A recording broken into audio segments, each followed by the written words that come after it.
Hey, you beautiful podcast listeners. Seriously, you folks are the best. We don't tell you that enough, but you are. And we couldn't do this without you, and we couldn't have a podcast if it weren't for our friends at Standard Heating and Air Conditioning. Right now, you can save up to $7,500 on a mini-split ductless system or a high-efficiency heat pump combo with Standard Heating and Air Conditioning. I know those are some fancy terms, but what it really means is they're going to make sure you're comfortable in your own house. And get this, they even take care of that rebate paperwork for you. Visit standardheating.com to lock in your deal and enjoy the show. And seriously, you guys are the best. The 93X Half-Assed Morning Show. 93. Well, I'm kind of like a lightning rod for awkwardness. This girl comes up to me and she's like, hey, that was really funny. Hi, I'm Sarah. And I could have said any number of things, but instead, what my brain told my mouth to say, and my mouth was like, screw it, I hate this guy too. What I literally said to a girl was, thanks a lot. Where do you live? What? Awkward guy, socially awkward. I know I'm socially awkward because I asked my friend what his biggest fear was. He said losing his child. He said, what's your biggest fear, Mark? I said, accidentally hitting the FaceTime button on my phone. Is there a more terrifying moment in life than that? I can't have people see me. I'm not ready. I got weird stuff going on in my room, you know? I'm eating tuna out of a can. I got half a boner, an old yearbook open. It's weird. Have you ever had it when you talk to someone for a while and then you say goodbye to them and then you both leave in the same direction? Yeah. Now it's all screwed up because you said goodbye and you don't even get if you're allowed to talk anymore. You're like, dude, shut up. We got to do it. Awkward. Get excited about it. It's going to be wonderful. It's showtime. All right, what are we, we're feeling awkward? National Awkward Day today. Nobody has time for that. National Awkward Day. You got any history behind that for us, Josh?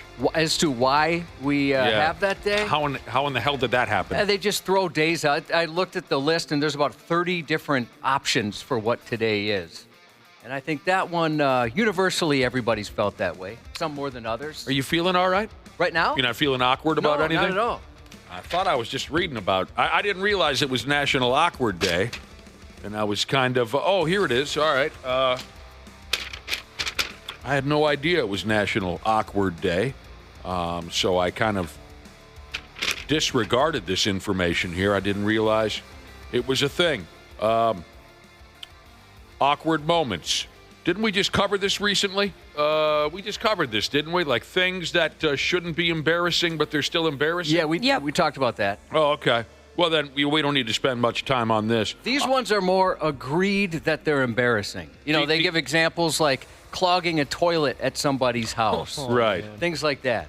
Gossiping about someone over text messages, and then you realize you texted them. Oh, I know you've done that before. I have done that.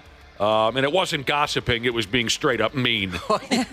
Yeah, you went off. I did. I went off on a guy Josh and I used to know. I went off big time and meant to send the message to Josh. Instead, I sent the message to the dude I was going off on. But in the end, I was actually okay with that because he needed to hear it. And I confronted him face-to-face on everything that I had texted about. Watching a movie with your parents, and then there's a hardcore sex scene. Been there? Yeah, it's tough to come back from. It was more, no, I shouldn't say hardcore sex scene. It was nudity, and my parents were very, very conservative. And I told them, no, they this didn't movie's believe in fine. that. They didn't believe in that, and that rubbed off on you. Oh, it sure did. Yeah. It sure did. So, again, you're watching a movie, some nudity happened. Yeah, which I didn't know was a part of the movie. And so they were not only mad at me because they thought I lied, but it was just very awkward. We never talked about that kind of thing. I didn't have that type of relationship. One of the things they had on here was forgetting someone's name, and that's happened to me. It was very awkward because somebody told me where they worked, and it's a large company. And I'm like, oh, you know what? A really good buddy of mine works there. And they're like, oh, who is it? And on the spot, I couldn't come up with his name. So I'm sure they thought I was lying. But it's somebody I know very well. It's a good friend of mine. I talk to him a few times a week, but I completely blanked on his name. Oh, that sucks. Names are a problem for people. I'm one of them. Clogging a toilet is awkward. Telling a joke and nobody laughs. Tripping, falling, or stumbling in public. Oh, I had a big one on that, too. I love your story of backflipping onto the dinner table of a large family at a public restaurant. I love that story. Asking someone for money because they haven't paid you back yet. I don't feel awkward about that. I was always taught if you're going to loan someone money, just assume it's not coming back. It's not coming back. I've had both experiences, but certainly that one. Josh mentioned forgetting someone's name and hearing a recording of your own voice. Don't you dare ever play a recording of Josh's voice in front of Josh. You were just making fun of me because I was recently. I plug my ears when our promos come on. I couldn't believe what I was seeing. I felt like you were actually angry to a degree. Like, come on, dude. I knew. Nick? Yeah. Yeah, he seemed pretty frustrated with me. I've known for years that you have a certain amount of anxiety. You have a certain amount of anxieties. Of course, we've known each other for 30 years. And I knew you did not like to hear yourself much, when it comes to, playbacks of the program, promos, which run during the day. I had no idea, though, that it gotten to the point now where we were listening to some show audio the other day off the air. I forgot why, and it doesn't matter. But you literally got into, not only did he plug his ears with his fingers like a little kid on Independence Day, plugs his ears with his fingers. You probably aren't even aware of this. You put yourself into the crash position that they teach on airplanes. Oh, I know I did, because what I do is these monitors in front of me, I can hide. And I didn't think you could see it. So, I go forward like this. You didn't think I could see you. My ears, and I didn't go forward far enough. Because I've done it forever. And it just, you caught me the other day. I've never noticed that you plug your ear. You don't even want to hear a single solitary second of your own voice. No. National Awkward Day. Okay. What's that? And I share that with people. Other people feel that same way. Oh, I don't think so. I used to feel that way, but this place has changed me because it's hard to get away from it. That's one of the questions I get asked a lot from people, and they know what I do. They say, how do you get used to hearing yourself? I'm like, well, I just know that my voice is terrible, and I'm just acknowledge that. Yeah, you have to accept it at a certain point. I understand. I'm not going to sound like, Brad Pitt or anything. Oh, wow. All right. Hopefully everyone's feeling confident enough. As we kick it in the ass here, I suppose the hangovers are kicking in about now. It is early. I hope you're at least feeling half decent here on the day after. The day after St. Patrick's Day. Welcome to the program. Hopefully world-class comic Tracy Morgan is feeling all right this morning. Jeez, that guy.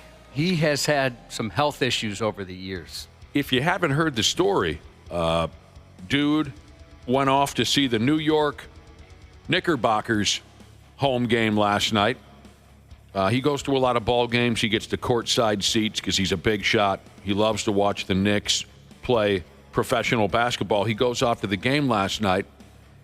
The game itself had to be delayed because Tracy Morgan yacked on the court. He had a bloody nose. I mean, it was a mess. Right. There is a little delay here.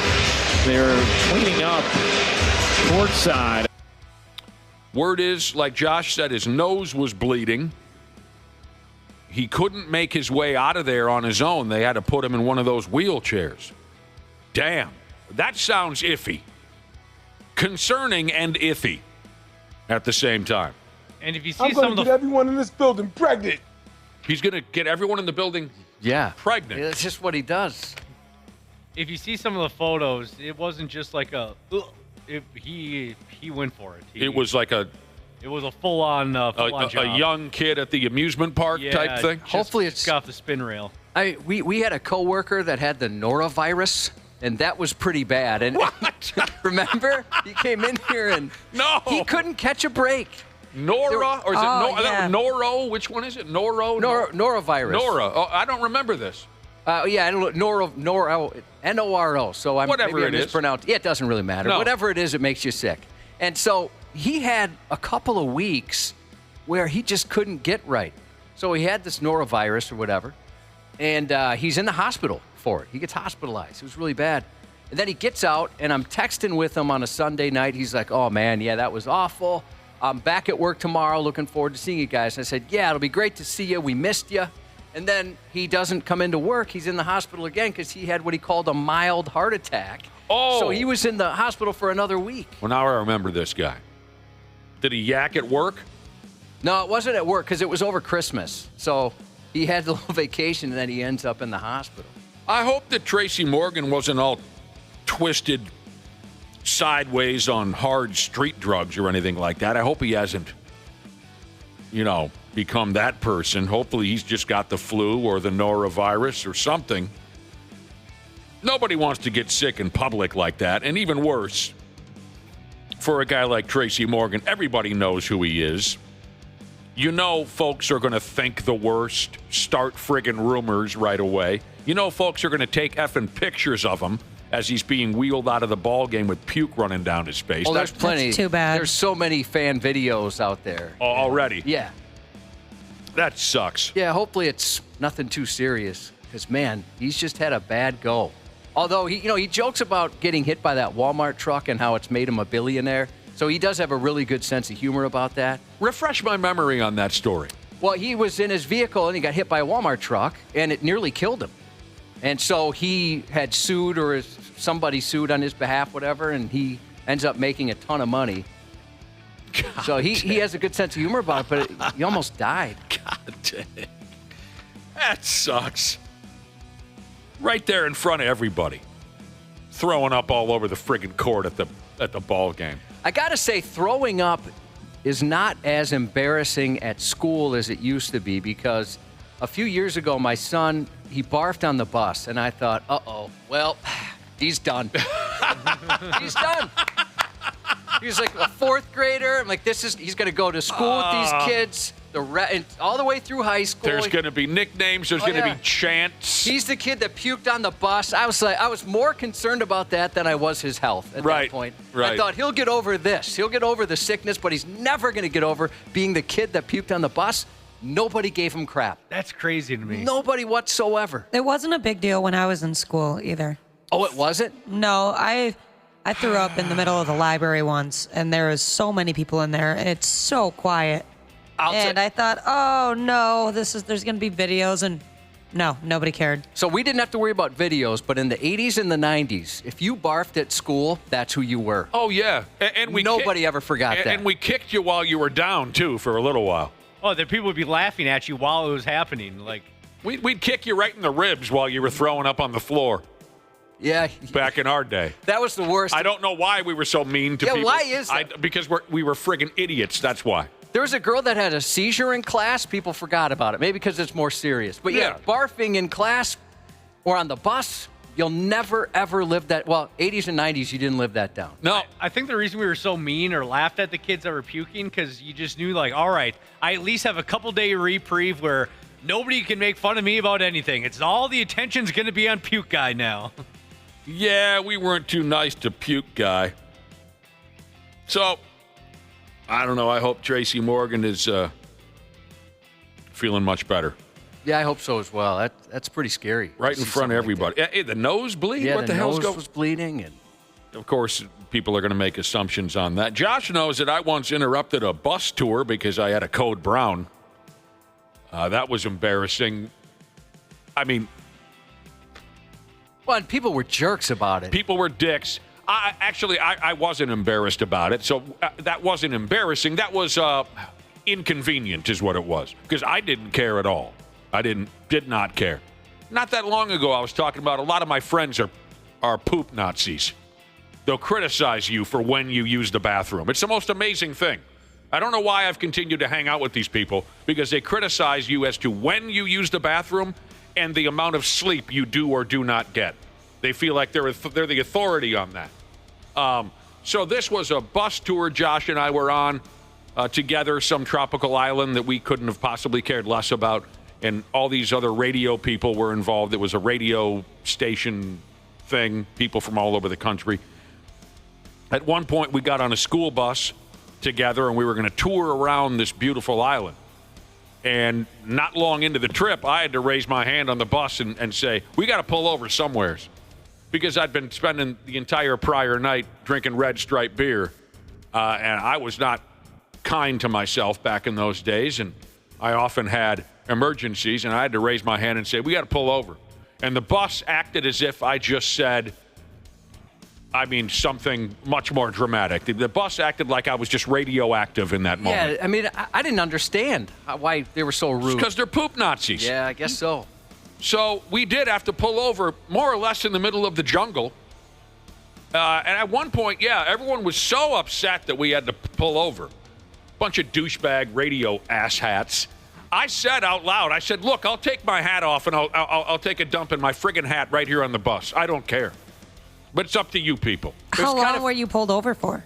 I don't know. It was a little while. Yeah, it was a bad one, Ashley. Oh, really? What's even funnier is that the place you went wasn't much bigger than a hat. Mm-mm. And they were very kind.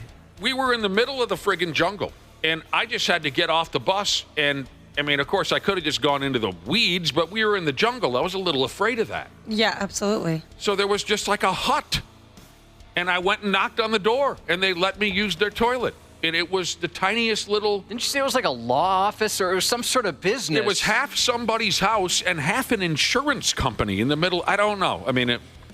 I was new to that environment. Maybe that was normal to have an insurance company / hut in the middle of nowhere. All right, according to the Brother and Sisterhood, there are times where someone can have a seizure and they make fun of you. Someone in class, this person said, had a seizure. They peed their pants, and they were called puddles the rest of the year. That's tough. I used to pee my pants quite a bit at school. Yeah. But I hid it.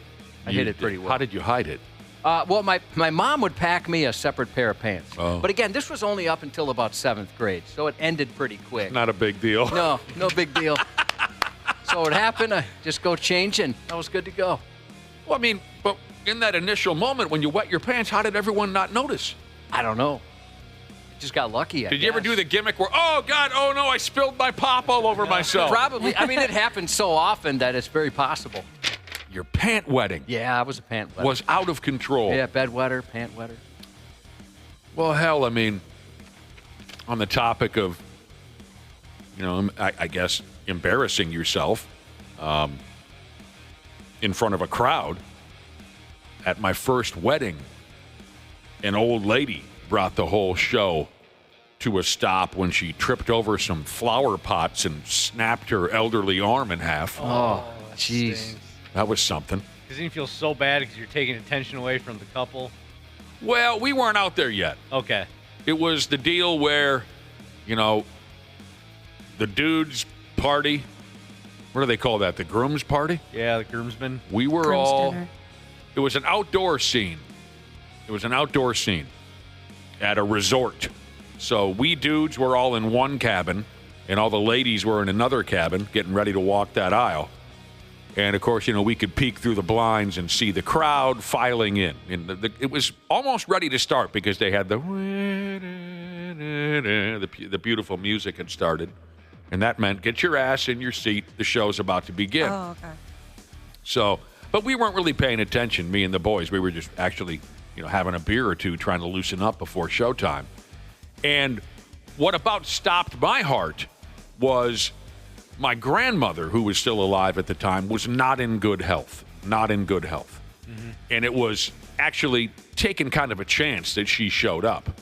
And I think my brother had come in and out of the cabin once or twice saying, yeah, Grandma made it. She doesn't look so good. I heard she might have had a stroke 2 nights ago. So we were all, in that moment, we were both worried about Grandma. And then we hear the music, the beautiful music begin. And then we heard this. Ah! Oh, no! Oh, God! From the crowd. And I thought, well, that's it. Grandma dropped dead. Yeah. Jeez. We peeked through the blinds, and just some poor old lady who was... I think she was helping out with the wedding. She had tripped over some flower pot that aligned the walkway and broke her arm. So they quickly put her down. So Yeah. So we wouldn't, the show wouldn't be delayed. I thought it was Grandma. It wasn't Grandma. I would rather have people laugh at me when I fall than do the, oh, no.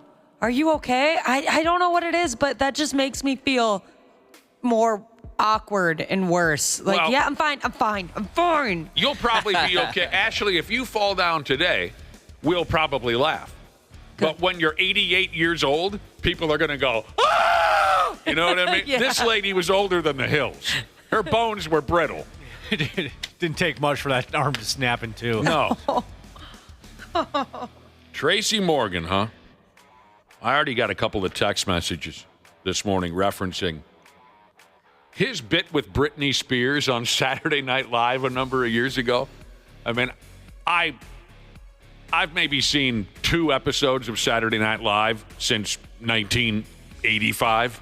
You know, I've never, junior high, grade school, I was into it. And then once Eddie Murphy left and whatnot, I never got into Saturday Night Live after that. Don't know why. But I remember catching it one night when Britney Spears first hit it big.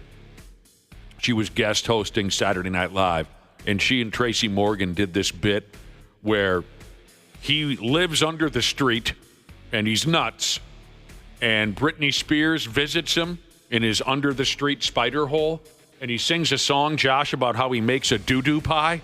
I don't know if I ever saw that one. I could barely contain myself. It was so funny. He is a very, very funny guy. I only ever saw him in 30 Rock. Oh, yeah, he can be great. He can be very odd. He's an eccentric guy. He's got sharks at his house. Does he really? Yeah. Cool. If I was rich, I'd have sharks. Didn't Jericho have sharks or something? That sounds like something Jericho would do. You might be thinking of, he was on the same show. What was it? It was about fish tanks. Tanked? I think it was called Tanked. Oh, about fish tanks. Yeah, and these guys, they make these elaborate tanks for businesses, celebrities, stuff like that. And they made a shark tank for Tracy Morgan. And then Jericho had a just kind of a more normal tank.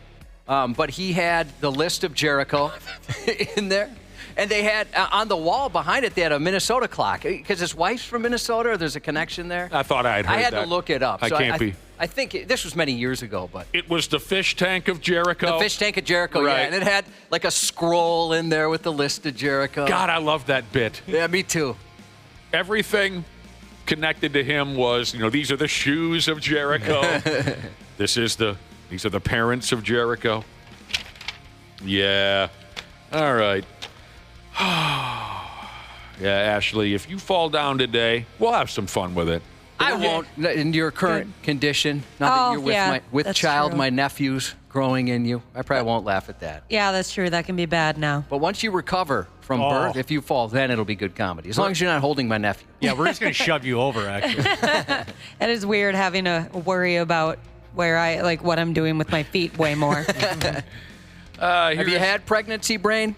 Oh, yeah, really bad. Have you? I forgot how tall I was the other day. And it's always been very easy. 5'5". I've been 5'5" forever. Every time they've asked me at the doctor, boom, boom, easy. It took me like 5 minutes to figure it out. Yeah, I mentioned before, I thought that was just a joke, but my wife had warned me, just so you know, this is going to happen. And my goodness, there was a change. It gets really bad some days. It was really bad at times. Forgetting what a remote is called. What it's for. Yeah. Holding it backwards. That's a real thing, huh? Yep. Well, Christ, maybe I'm pregnant. There you go. Yeah, I get that every once in a while. That could explain a lot for a lot of us. I think all 4 of us might be pregnant. Yeah, sympathy pregnant. I couldn't tell you. Am I the only one on the program who couldn't tell you how tall I am?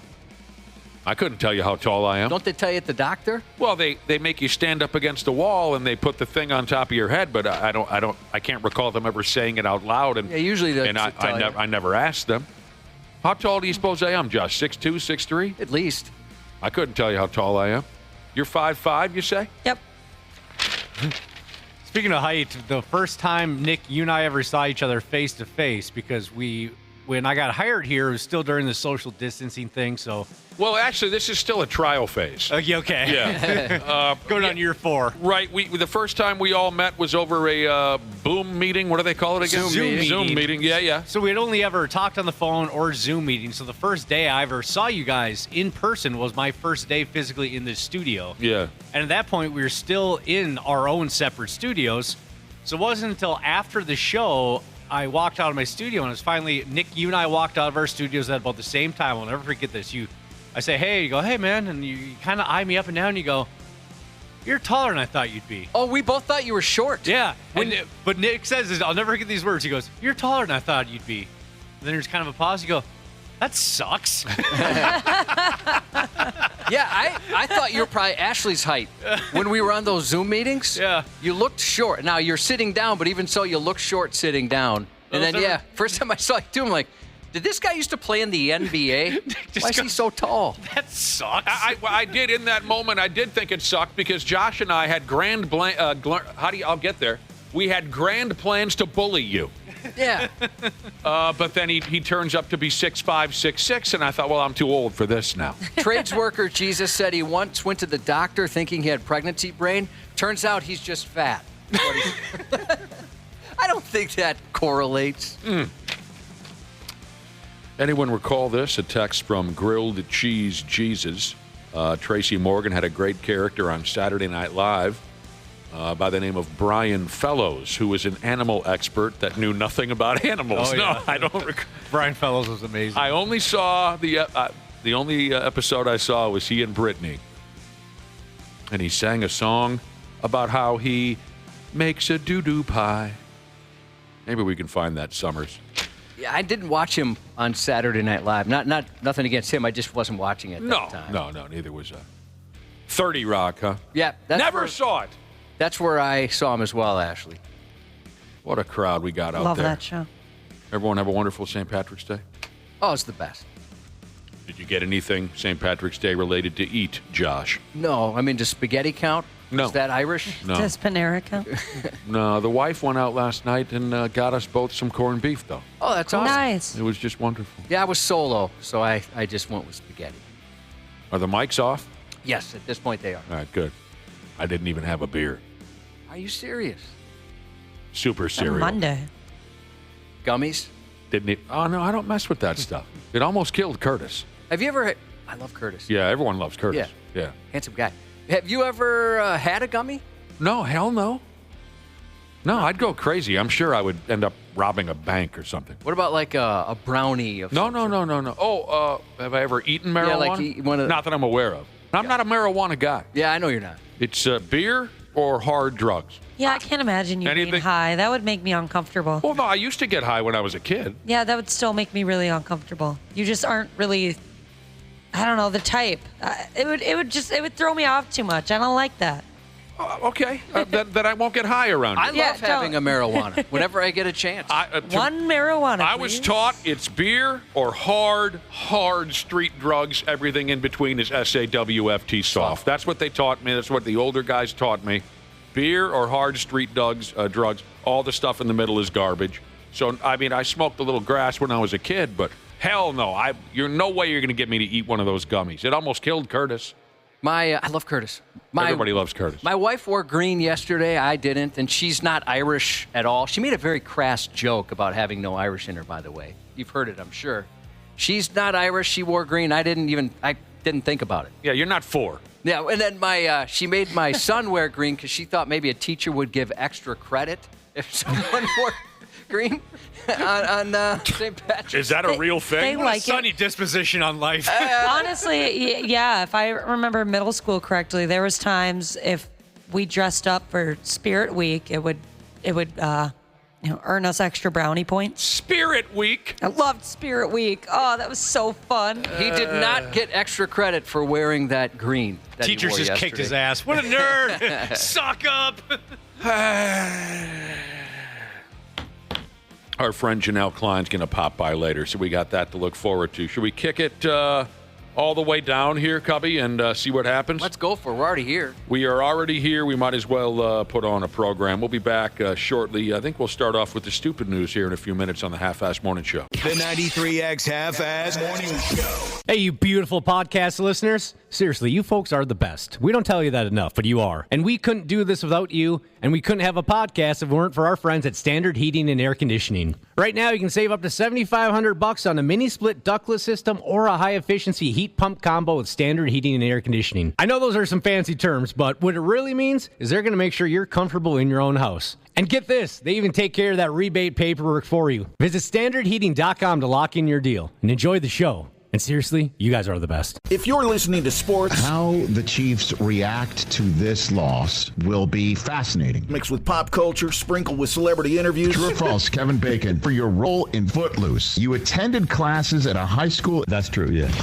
Yeah. Morgan Freeman, what was it like working with Gene Hackman? He came up in one scene and whispered in my ear, I'm going to hurt you. I believed him. And you're enjoying the Rich Eisen Show podcast. Speaking of podcasts, follow and listen on your favorite platform.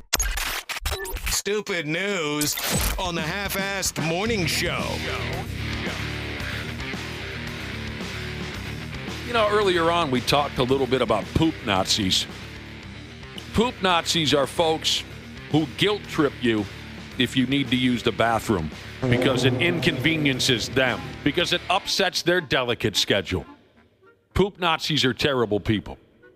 I can be one sometimes, but I think it's slightly justified. Why is it justified? Because why are you waiting until we are just about to leave to be like, oh, I got to go to the bathroom? They call it Colt Brown for a reason. Sometimes you don't really have a choice. But it's not that situation. It's literally he just waits until the last second. I highly doubt he's just having one in the chamber waiting to go. It would be a lot quicker if that was the case. You are a poop Nazi. Why are you sending me videos if you have to go so bad? We're supposed to be somewhere. Sending videos. Oh, we send like Instagram reels from the can? Yeah.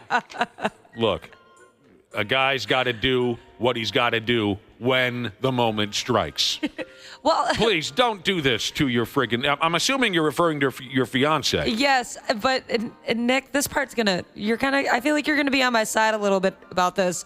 I usually do come around to your side. He won't go anywhere else because he doesn't have his bidet. And so I think that's part of the reason why it's like, I gotta go here. I can't do it anywhere else. He's been spoiled. Yes.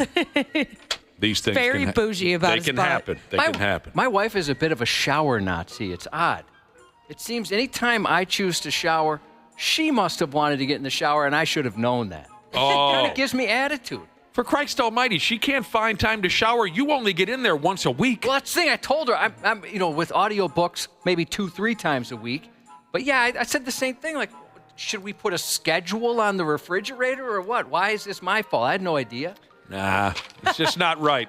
That's how it times on the fridge. That's how it was when I was growing up between me and my brother. That's funny that it's like that between you and your wife. How many showers do you have in the house, Josh? 2 or 3? 2. Well, then what's the problem? I don't think we could go at the same time if you want hot water. But yeah, No, I mean, like, what's her problem? You know, she can't find a time to take a shower when you have 2 of them, and you're almost never in there anyway. So that sounds like her problem. Well, and our schedules are completely different. There you go. I mean, I know she does something called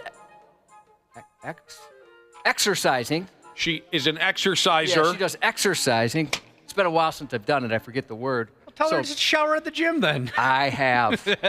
Dana, I have. I've tried everything. Well, showers are nice. I know what gym she goes to. They're luxurious. You can't argue or reason with a shower Nazi. All right, we were also talking about embarrassing yourself in public because of a bodily function. That conversation got started when we read the news this morning about comic Tracy Morgan, who went off to the New York Knicks basketball game last night, sitting courtside, and the poor guy got sick, threw up all over the court. They had to halt the ball game. His nose was bleeding, and he left in a wheelchair. I'm going to get everyone in this building pregnant. We don't know what the hell happened with Tracy Morgan. Embarrassing yourself in public because of a bodily function. Turkey Butt McGee texted in. When he was a little kid, he and his classmates were on a field trip, and he had to go number 2 skis so bad. This was on their way home from their field trip. He had to make a deuce so bad, he had to have the teacher take him off the bus and take him to the bathroom. The entire class had to sit on the bus and wait for him. In the end, he says, I was too nervous to poop, and I held it all the way back to school. I'm lucky. I've only pooped my pants outside of being a baby once. Now, the peeing my pants, I did that enough for everybody. But yeah, you did. Only one time. Pooped in your pants once, as an adult. I was a teenager. Well, the real bread man Jesus said, tell your wife to get in the shower with you then. No, I can't do that. No, that's I'm not inappropriate. Gonna be naked in front of my wife. No, you can't stand around completely. Ridiculous. That's against how Cubby was raised. No. That's really not the move either. That just is frustrating. All right. On to the Stupid News Report, March 18th, 20 and 25. A lot of you already know that I vowed some time ago to never say the name of the worst state in America out loud ever again during our daily Stupid News. I felt so overwhelmed and surrounded, really, by derelict jagoffs from that awful state that I couldn't bring myself to say it out loud anymore. The problem is the derelict jagoffs just keep coming, and don't get cute with that. Day after day, we're pounded with stories. So it's a process every day during the Stupid News to make it clear where I'm talking about without actually naming the state. You see what I'm saying? So I'm going to go this way from now on to make it easier on myself. Josh, when I'm referencing that terrible, useless state filled with derelict jagoffs, I will use one of the state's known nicknames. I will call it the Alligator State. Can you work with that? Yeah, or the F word. You could say that for short. I mean, there's a bunch of different ways you could go. The F Alligator word State is good. The F word's good. I'm going to go with the Alligator State. So, here's the deal. As we roll headlong into today's set of adventures, a trash barrel of a human being from the Alligator State. He decided to go ahead and steal an ambulance and lead the local cops on a damn car chase. I'm going to put that on my bucket list. That sounds fun. You want to do that, huh? Yeah. Either end of that. Chasing the ambulance in a cop car or being in the ambulance trying to get away from the cops. Maybe that'd be more of a challenge, trying to get away from the cops. They're pretty good at police chases. That would be. You are an excellent driver. It's nice of you to say. The trash barrel goes by the name of Michael something. He's up to 43 years old already. Cops attempted to pull him over. Remember, he snatched an ambulance, but he wasn't quite ready yet with his cute little ride through the Alligator State. Oh, what's it say here? He tried driving into oncoming traffic. He almost killed a few people. Eventually, the cops got this turd to pull over. And when they walked up to the driver's seat, probably with weapons drawn, dude was chugging the remains of his final can of beer. That's cute, right? I suppose you might rightfully so think this could be my last beer for a while. Mm-hmm. He chugged the rest of his Steve Weiser. And then, of course, Michael, he had to make it as difficult as possible for the cops to arrest him. He hung onto the steering wheel with all of his strength like a damn 6-year-old would when you try to take his favorite toy away from him. You know what I'm talking about? Just as 4 or 5 cops are trying to pull him out of there. Michael, who you can tell just by looking at his face that he's stupid and dangerous, he told the police that he'd been drinking for 2 days. Oh. And also, he was upset that the paramedics in the ambulance didn't give him a ride home when he asked for it. Might as well take it. I'm guessing maybe earlier that evening he must have asked the paramedics for a ride. They said no, so he decided to steal the ambulance. It looks like this will be his 4th career DWI, along with a pile of other charges. He's a real cute character. He is. Am I lying about his mugshot? What happened to his head? Good question. Yeah, he got a little tuned up. I wonder if the ambulance didn't look like it was in any disrepair. He'd been drinking for 2 days. Something tells me he might have had a fall. Got a little wobbly? Yeah. Yep.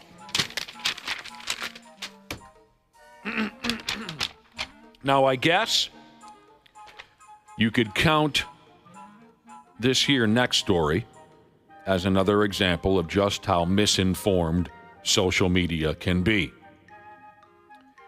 8th graders and even some fully grown adults are always popping off about things they know absolutely nothing about on social media. So the word is, over there in the state of Virginia, rumors cut loose on Virginian social media that a gorilla had busted smooth out of the local neighborhood zoo.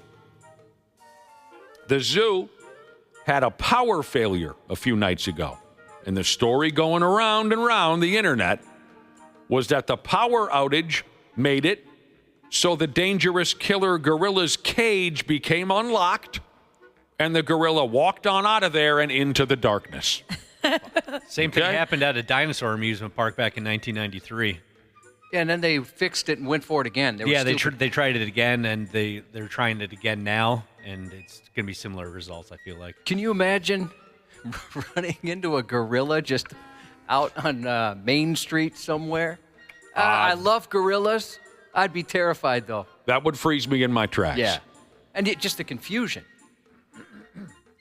Mass confusion. Now, as you know, with social media overwhelmed with self-made experts on anything and everything, plenty of ass rags came forward and said that they, in fact, had the inside scoop on how things operate over there at the zoo, despite, in reality, not knowing word one about how to zoo. How to zoo. And those folks said, hey, I know how things work over there. The zoo people have no idea what they're doing. That gorilla is absolutely on the loose. And then, of course, they get angry. Nice job, stupid local zoo, they said. I'm never coming back to your zoo because of the way you handled that escaped gorilla situation. You did it all wrong, the social media geniuses said. Did it all wrong. So because of all this jibber-jabber, many in town started to effing panic. They're running for their lives. They're stocking up on bottled water. They're filling plastic storage bins with gasoline. People online even reported seeing the gorilla on the loose. And here's where the real fun begins. The truth can be a real kick in the nuts sometimes. Some of you should try it. There was never a damn thing to worry about because their effing neighborhood zoo doesn't even have a gorilla, you effing morons. I love this story so much. It's a perfect example of how today's world works. Everybody's an expert on everyone else's life. Oh, of course. And they're very strong opinions about it, too. On your personal life and your professional life. Well, certainly. They know how it works in your I know how it works. Yeah, you tell a story, Nick. You recently brought it up off air about a guy who was asking you, hey, who's so-and-so at your work? What's his real name? And then you told it to him, and he didn't believe. No, that's not it. Even though you'd worked with the guy for 20 years. That was one of the finest memories of my radio career. Oh, I would snap. No, hey, I know how it works over there, Nick. That's not the guy. We had a guy in the building who went by a silly radio name, and his real name is Donnie Donnenberg, okay? Donnie Donnenberg is the name. Worked with the guy on and off for, 20 years maybe, Josh, in that neighborhood? Easily, yeah. Donnie Donnenberg was his real name. He had a character name on the radio. And this is at my neighborhood bar, and a guy that I'd known for also around 20 years. Let's say his on-air name was Hot Nuts, right? So this guy, friend of mine, at my neighborhood bar, Hot Nuts had come and gone. Donnie Donnenberg had come and gone many times at this radio station. So this friend of mine says to me, he goes, hey, I think I heard Hot Nuts on the air the other day. Did I? And I said, yeah, he's back. And the guy says, God, what's his real name again? And I said, Donnie Donnenberg. And he goes, no, that's not it. I would snap. And I said, what do you mean that's not it? I work with the guy for 20 years. No, it ain't Donnie Donnenberg. It's something else. It was like I was in the friggin' Twilight Zone. You're not going to take my word for that? You're not going to take my word for that. I work with the guy. He was our first boss. For 20 years. But no, that ain't it. Because he had likely heard something different on social media. Okay, before I come completely off the rails. I do love when businesses have to do this, though, where things get so out of control and it's so stupid and they're thinking, well, it's going to blow over because it's everybody knows we don't have a gorilla, but then when they have to make an announcement. Right. Again, the town goes into a panic and because people saw the gorilla. Oh, they if saw I were these zoo people, they want that attention. Yep. That is so frustrating. Rumor is a gorilla escaped from the zoo. Everybody lights the zoo up on social media for everything that they did wrong with that situation. They're never coming back. You guys suck.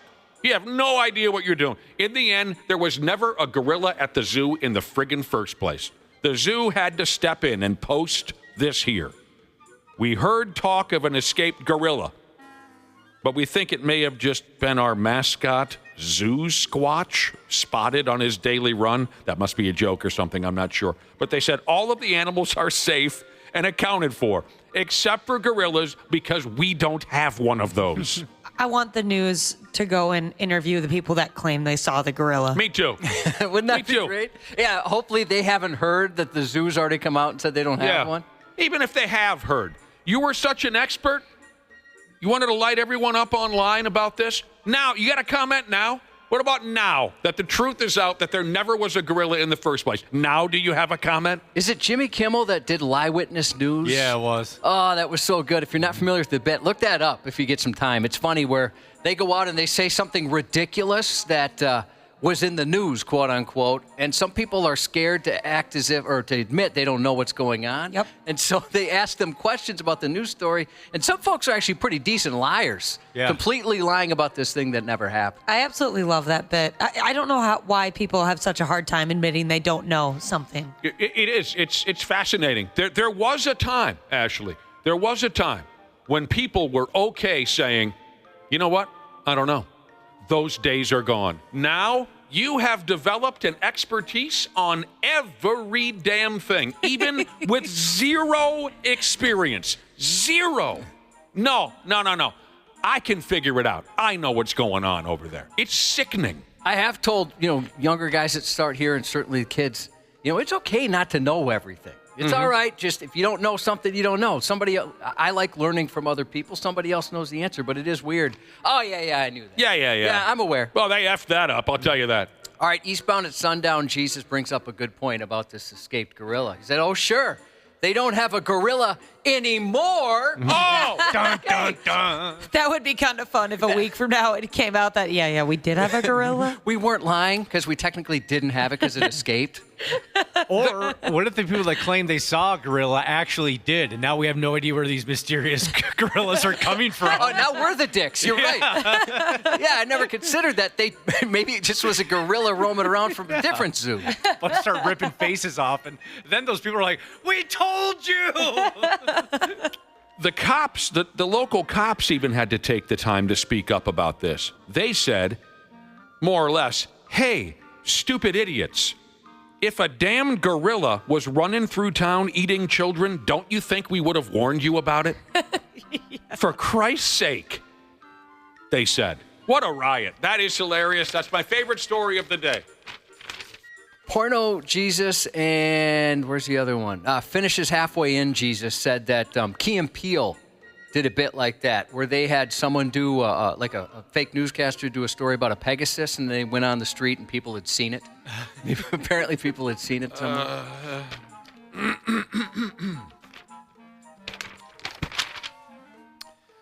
All right. Maybe I shouldn't have called that last story my favorite one of the day. I can't even comprehend what I'm saying here. I guess that's how you know you've found yourself an interesting story. It says here in Australia, a lady has admitted to trying to sell human toes online. This lady has admitted to trying to sell human toes online that were regurgitated by dogs. Yucky. That's a real thing that happened? I got to get a hold of myself here and try to explain this. This gal, she worked at an animal shelter, summers in Australia. She planned to hit up that black market that we hear so much about because she had 2 human toes that she was looking to sell. Who would be interested in such a thing? I have no idea. Let me tell you about these toes now. She got the toes at the animal shelter she worked for. A couple of dogs had been surrendered to the shelter. The dogs had eaten parts of their owner's body after he died. Oh, I just learned a lot about this. Actually, I got really into this because there was a Shane Gillis episode. I think it was him. I'm not sure. Some type of comedian went on about how dogs and cats will eat you once you die. And so I wanted to know the truth behind that. And cats are a lot quicker. Yeah, a friend of mine who's a dark person. Whenever anyone in our friend group gets a new pet, he always says, that thing will eat you if you die. It's crazy to me. And cats will go for the brain. What? Yeah. The dogs eat your genitals first. Cats, that's what I read. Yep. Cats being superior thinkers, they try to consume your brain. I went down a rabbit hole. I had so much fun learning about this. So again, let me catch you up here because this is so bizarre. Lady that works at an animal shelter ends up with 2 human toes in her possession, and she wants to sell them on the black market. The way she gained possession of those human toes is a couple of dogs come into the shelter.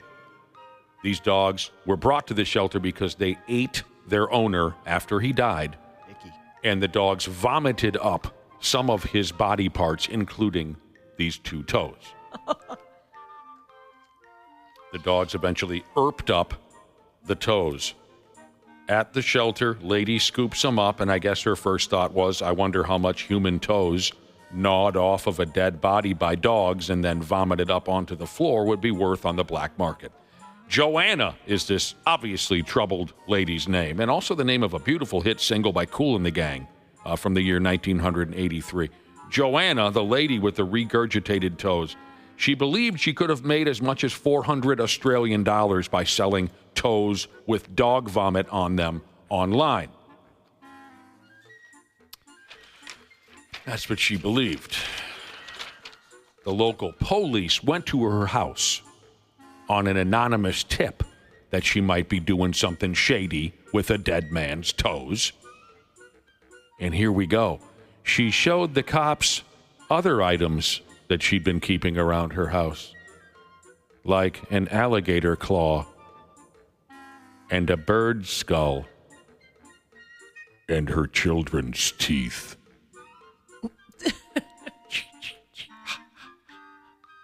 One of those people. Would you like to see my other items, including the teeth of my children?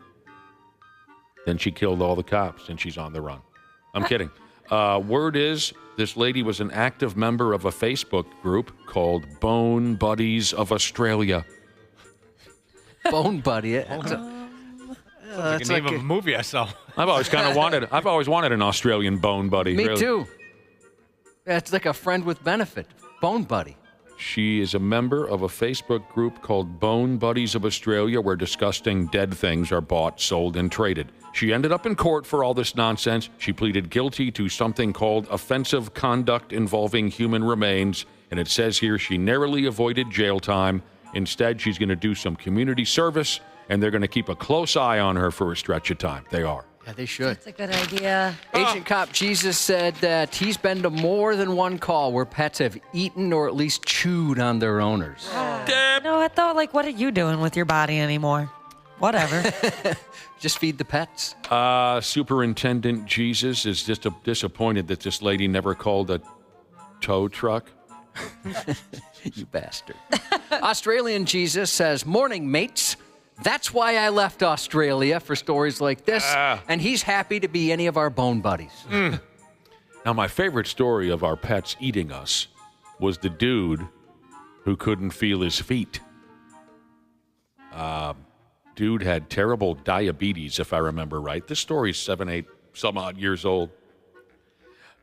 I think it was diabetes, where he could not feel his feet. There's a couple of old-timers I know have this problem where they can't feel their feet, and I can't think of the name of the medical issue. But anyway, dude couldn't feel his feet.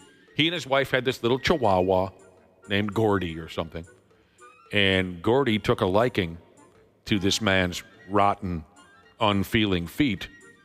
And while the man slept, the chihuahua ate like a quarter of his foot smooth off of his body. He woke up to the sight of his chihuahua just eating blood everywhere, all over the bed. The chihuahua had eaten 25% of his foot right off of his body. He's so infuriated, he wants to kill the dog on the spot. His wife talks him out of it. He goes and has his foot repaired, and he tells his wife, if that dog F's off one more time, I'll throw him into the swamp. And it happened again. The dog, once that dog got the taste of human feet, there was no turning back. But can you imagine waking up to the sight? Imagine. No. And just the trust is shattered between you and your beloved pet. You guys know how dogs are.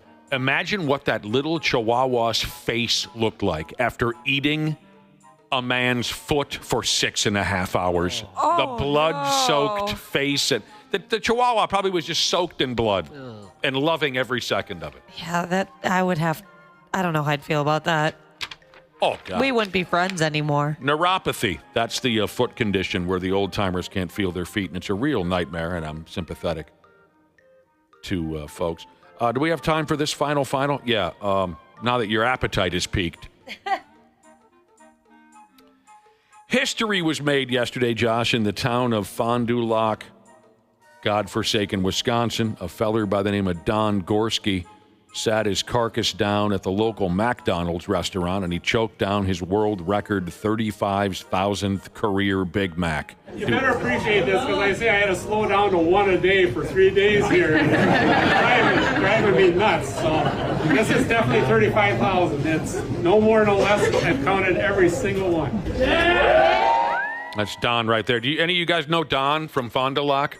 No. I've seen him in documentaries and stuff. Yeah, I saw that documentary as well. You can see his picture on 93x.com if you want. He has some huge fans. Yeah. I mean, he had a decent crowd there. He looks like he's in pretty good shape. Yeah. Well, yeah, he says he does sit-ups and... didn't he say he walks like 6 miles a day? Yeah, he walks to and from McDonald's each time to get his Big Macs. Squats. I think the record that he set was just most Big Macs consumed in a lifetime or something, and he broke his own record. Fans from all over the Midwest showed up to see Don hit 35,000 career Big Macs. Local radio shows covered it live. Cops wearing riot gear had to keep people back. The new guy at McDonald's was not prepared for this. Don fires down 2 Big Macs a day, 14 a week. He started this Big Mac gimmick in May of 1972. Back then, Don says he was shoving 9 Big Macs a day down his neck. When I first started eating Big Macs, they were 49 cents. That was 1972. So now they're $5.19 a piece. So you're probably going to have to just kind of guesstimate what I really spent, because that's quite a price increase over 51.5 years. That's Don again. He said when he had his very first 3 Big Macs when they first opened the restaurant there in 72, in that moment, he said to himself, I'm going to probably eat these for the rest of my life. He throws the cartons in the back of his vehicle, and he says he started counting them from day one. Boy, I bet his car smelled real nice after a while. Imagine the first date getting in that car. Oh, that's awfully strange. I guess good for him, though. Whatever, dude. He's kept every container and receipt since 1972. Okay, Don, we get it. We would have believed you, man. Yeah. It's okay. Yeah, true. We get it. You're the best. The attitude with this guy. No chicken nuggets or nothing. Jeez. You got to have some nuggets with some hot mustard sauce. He walks 6 miles a day. He's had a Big Mac every day for the last 50 years. I'm happy for Don. Don't get me wrong. But a quick question. How hard do you think his friends and family roll their eyes when this comes up? Oh, for Christ's sake. Jesus, Don, again with the Big Macs. Oh, every time he's at their house for dinner, I sure wish we had some Big Macs. I'm not hungry because I stopped by and had my 33,200. Oh, again with the Big Macs, huh, Don? His brother-in-law just throws a whiskey bottle across the kitchen. Enough with the Big Macs. All they do is they bring Whoppers. Or, wait a minute, what? Oh, Big Mac. I'm sorry, did I say the wrong one? No. Oh, yeah. That's what I'm saying. They bring him a Whopper. Burger King Whopper. F you, man. You know someone at his neighborhood bars hollered that. Try a Whopper, you prick, for Christ's sake. We get it. Oh, here comes Don. I like that quarter pounder with cheese over at McDonald's. That's a good sandwich right there. You ain't kidding, Cubby. That's my favorite burger there. Sports on the 93X Half-Assed Morning Show. McConnell, baseline drive, gives it up, top in, corner three, and rattles in. Luck of the Irish. What a friggin' shot by that effing guy last night. Obi Toppin. Obadiah, I believe, is his full name. They call him Obi, Josh. I like that. Dude hit an absolute miracle friggin' three-pointer. That was one of the worst first halves of basketball I've seen all season, and then it turned into like an ESPN, what do they call that gimmick? Instant classic? Yeah. Last night's Wolves-Pacers game. I mean, Jesus I thought that was balls. supposed to be an easy win because all the injuries for Indiana. That's what a lot of people I was thought. reading articles yesterday saying, just count this as a W already. That's what a lot of people thought. But the Pacers, man, that team had balls. And, I mean, dude hit a miracle damn shot. Jim Peterson said it last night. He said he thinks the Pacers last night, how did he say it, played one of the best ball games he's seen from an opponent all season.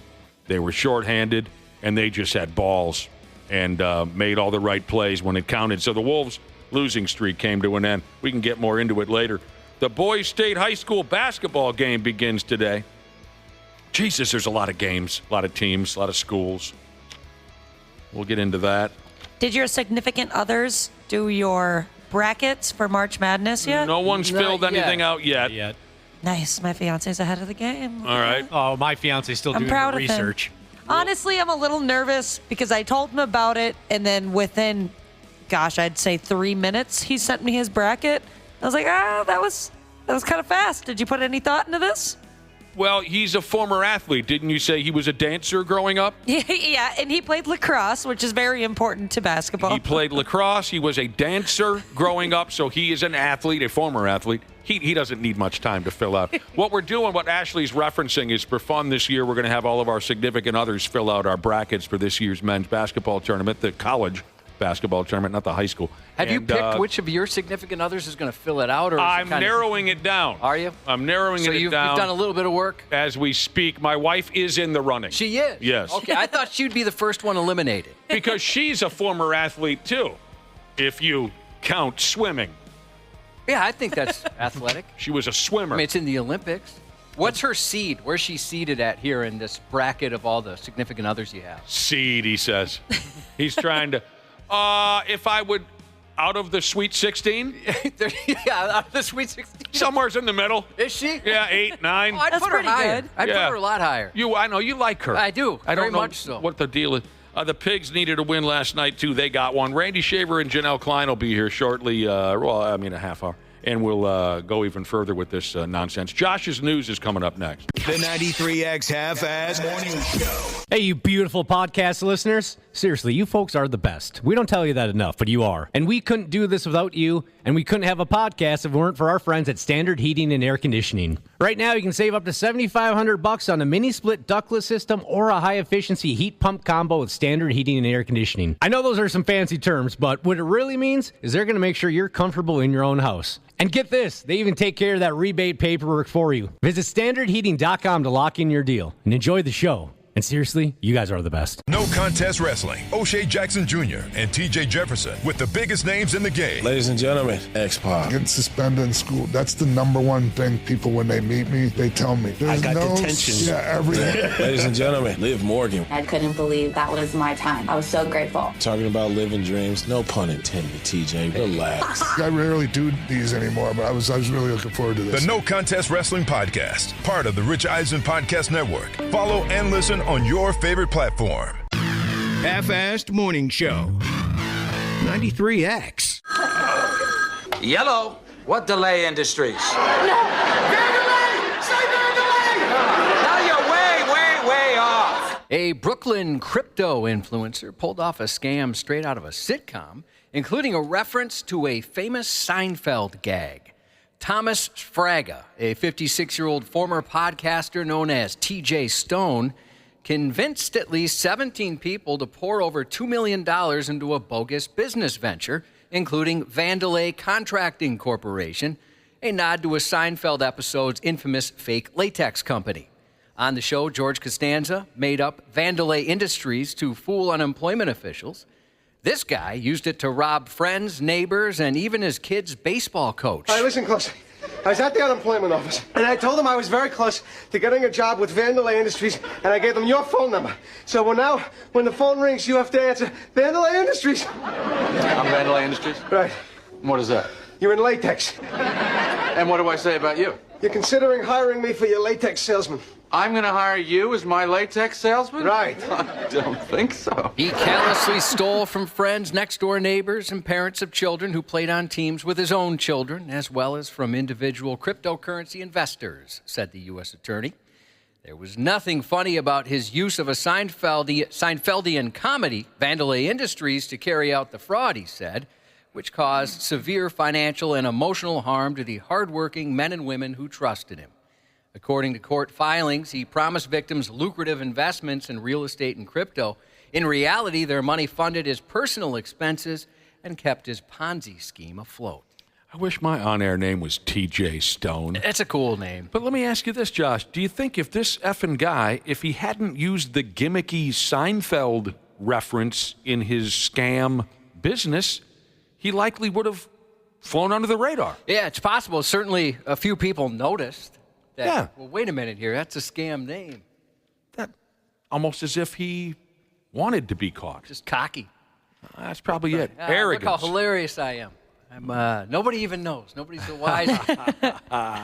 Police say over the course of about 5 years, a 47-year-old Florida teacher embezzled nearly $75,000 from her second job at a bakery, which is a lot of dough. According to an arrest affidavit from Tampa police, Rosa Harwell worked weekend shifts at the bakery in addition to teaching math. Suspicious cash refunds popped up exclusively on the teacher's shifts, prompting a review of surveillance footage. Turns out she'd been using fake refunds, pocketing the cash, and adjusting deposit totals to hide her theft. An audit uncovered 500 bogus refunds since March 2020, totaling $75,000. Her now former school released a statement saying they were very disappointed to learn of her arrest and decided to terminate her employment. The bakery let her go as well. Well, that's a damn shame. I wish I was good with numbers like that, you know. I'd probably pull off a similar scam on this place. Lasted a while. She got away with it for a while. How long did she get away with it? It was a couple of years, I believe. Or 5 years. I'm sorry, 5 years. Then it was worth it. At a Florida bar over the weekend, the real crime wasn't bad karaoke. It was the lack of karaoke altogether that led a man who really, really wanted to sing to pull a pistol on another patron and fire off a round. When the machine at Overtime Sports Bar in Clearwater failed him, 34-year-old Aaron Jablonski went way off key, storming out in a fit of musical frustration about 2:30 a.m. Saturday. A 26-year-old bystander, hoping to smooth things over, approached Jablonski outside to talk him down. But Jablonski, still fuming over his denied moment in the spotlight, was in no mood for a calm intermission. Instead, he pulled a pistol from his waistband, aimed it at the man, and declared, "I don't effing care," before squeezing off a shot. Luckily, no one was injured, but Jablonski, who already had a lengthy rap sheet, was arrested on felony charges, and a judge ordered him to have no contact with the victim and stay away from the Overtime bar. Karaoke can make some people crazy. I've seen it. Yeah. I've seen it too. I haven't, luckily. Some people look at it as their legitimate time to shine, and it creates problems. I used to drink at a bar years ago, Josh, that had, what's the word I'm looking for? A very typical setup. Friday night karaoke, right? And, there were the hard-ons, the real karaoke fans who showed up every single Friday and took it very seriously. Well, one day the bar decided, look, we're going to move on from karaoke. We've been doing it for 20 years or whatever. We're going to move on. So from what I understand, the bar owner calls the karaoke guy, the guy who hosted it every Friday night, and said, look, we're going to move on. Thanks for everything, but we won't be needing you on Friday nights. And the karaoke host guy said, look, man, I built that bar. What? I own that place. The only reason you guys have customer one is because what I do on Friday nights in my karaoke show. And the bar owner said, okay, bye. Yeah. Chill out, bud. I'm telling you. He thought he built Yeah, the office. I built your bar, he said, because I'm there for 4 hours every Friday night. I own this place. I'm telling you, there's something about that live mic. Whether it be radio or some people get a little... I'm glad you brought that side of it up, Nick, because, yeah, there are people that take their karaoke very seriously when they're out singing, but the people who run the thing, they take it even more seriously. Like, it's a privilege and an honor to get on their microphone. I've mentioned this before. I do get jealous of that self-confidence, even if it's delusional. Yeah. The ones that are delusional, they'll never know. They're content knowing they're the best. They'll never know how absolutely ridiculous they're being. A reasonable person might go, oh, shoot, maybe I was wrong. Maybe I didn't build that bar. But the ones that are unreasonable. Right. Delusional, unreasonable. What a life that must They'll be. never, ever have that moment where they wake up in the middle of the night and say to themselves, oh, my God, what have I done? A Florida woman's craving for burgers turned into a fast food fiasco after she spit on a McDonald's worker over a refund. Largo police said 47-year-old Amy Hoyt placed an order Friday night, but got upset over how it was handed to her. She thought it was disrespectful. So she launched into a rant about how people are treated in America these days. Things escalated when she demanded a refund from an off-duty manager who, in an effort to calm her down, told employees to just give her the money. But that wasn't enough for Hoyt. She kept yelling, got in the manager's face, and then came with the airborne saliva. The manager stood up for herself, struck Hoyt in self-defense. Hoyt then grabbed the manager and dragged her outside, determined to turn their McDispute into a McBrawl. At that point, the manager's 16-year-old child, who also works at McDonald's, had to step in and break up the fight between the adults. Police reviewed surveillance footage, which captured every wild moment of the McTantrum. Despite Hoyt's claim that she was the real victim, officers said the footage made it clear she was the one serving up trouble. Despite Hoyt's glaring hypocrisy regarding modern manners, she does have a point. A new survey found 47% of Americans believe their fellow citizens have become noticeably ruder since the pandemic.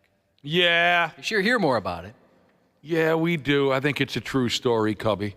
A woman who spotted her boyfriend at a bar with another woman didn't just hit him with cheating accusations. She hit him with a glass salsa jar. The unsuspecting boyfriend was enjoying a night out with a mysterious other woman. That's hot stuff. And then someone took a photo and sent it to 29-year-old Jessica Hallelujah, who didn't take it well. I've never heard that before. Hallelujah. Hallelujah. And also with you. Jessica is Jesssyka, by the way. She didn't take it well. A short time later, she stormed into the bar, swiped food and drinks off the table before launching a glass salsa jar at her boyfriend, hitting him behind the ear. Witnesses said the fight spilled outside. The restaurant manager and another witness told police the couple argued before Hallelujah tried to turn the boyfriend into a speed bump and run him over with her car. The manager said she appeared to swerve right toward him on purpose. When officers arrived, the victim summed it up perfect. She hit the hell out of me, he rightly said. Meanwhile, Hallelujah reportedly called him while police were still there, asking, "So, you're really about to put me in jail?" Which, given the circumstances, she deserved. She later turned herself in, explaining she was just upset and didn't mean to cause any trouble. So much violence. You know how it is. You throw a salsa jar, run somebody over with your car, at least attempt to, and you're not trying to cause trouble. No, not at all. Just expressing displeasure. A 44-year-old Florida man, proudly sporting a T-shirt that read, "I never argue," was arrested Sunday for arguing. And then some. But his shirt said that... Yeah, it was a lie. Authorities say the man repeatedly punched a 24-year-old woman in the head while they were sitting inside a BMW parked outside an Econo Lodge in Kissimmee. Well, maybe it was that game you told us about, Car-Jitsu. It wasn't Car-Jitsu. It was not Car-Jitsu. No. Okay. The pair had originally traveled from Tampa, but when their car broke down, their trip turned tense. Stranded without cash after a few days at the hotel, they resorted to sleeping in the car while trying to get it running again. Oh, that sucks. The man told police they'd been in a romantic relationship for months, though the woman had a different version of events, firmly denying any intimacy. According to the woman, a heated argument over their circumstances got violent when he attacked her and smashed the vehicle's windows after he accused her of throwing urine at him from a cup they were peeing in the car. What a life they were leading at the time. They got a story. Officers arrested him for battery and exchanged his "I never argue" T-shirt for a jail uniform. Well, I imagine if any of us were living in a car 24/7, if it was me and you, Josh, even the love that we have for each other, I think eventually we'd try to choke each other to death, living side by side in a car 24 hours a day. Handing back and forth a pee bottle? Yeah.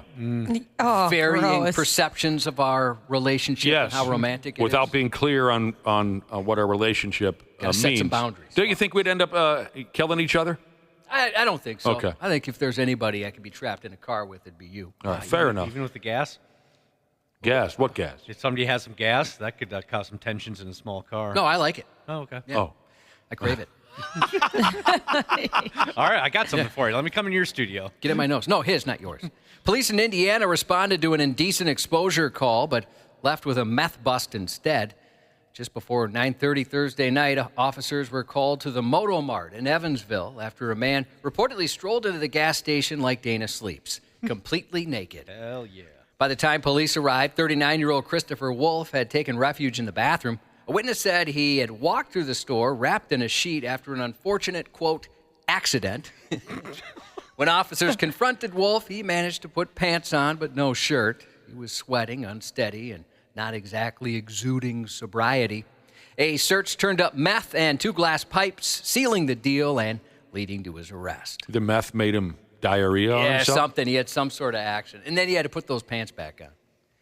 A Florida man was arrested last week accused of snorting and eating evidence while handcuffed in the back of a police car. Deputies stopped 46-year-old Ryan Miller about 4:37 p.m. last Monday and found a small clear plastic bag on him. When they tried to take him into custody, he put up a fight, forcing officers to wrestle him to the ground. A second search came up empty, so they loaded him into the cruiser. And that's when things got interesting. Miller, now handcuffed in the back seat, was seen lying down. When deputies asked what he was up to, he stayed silent. Later, after reviewing the in-car camera footage, though, they discovered why. He somehow maneuvered his cuffs to the front, snorted a white powder from the bag, and then ate the rest. Boy, he didn't drop dead on the spot? No, luckily. He was arrested for resisting an officer and tampering with evidence as police patiently await the evidence's journey through the con's colon. Lucky he didn't just kill himself dead right there. You know, I've been watching a lot of cop videos lately when I have a free moment or two, Josh. You'd be surprised. Well, maybe you wouldn't be surprised because you probably follow cop stuff way closer than I do. Some of you might be surprised. How many folks can slip right out of those cuffs? Yeah, I don't have the dexterity or flexibility for something like that. But you do have quite narrow wrists. That's true. Oh, yeah. There you go. They'd have to put the kids' cuffs on me. You'd be surprised how many folks can just weepity deep and they're free again. And then the cops got to do it all over again. It pisses them off pretty badly when someone slips out of them. A group of Pennsylvania bagpipers, fresh off a St. Patrick's Day parade, had a less than festive detour when their charter bus decided to introduce itself rather abruptly to a tractor trailer.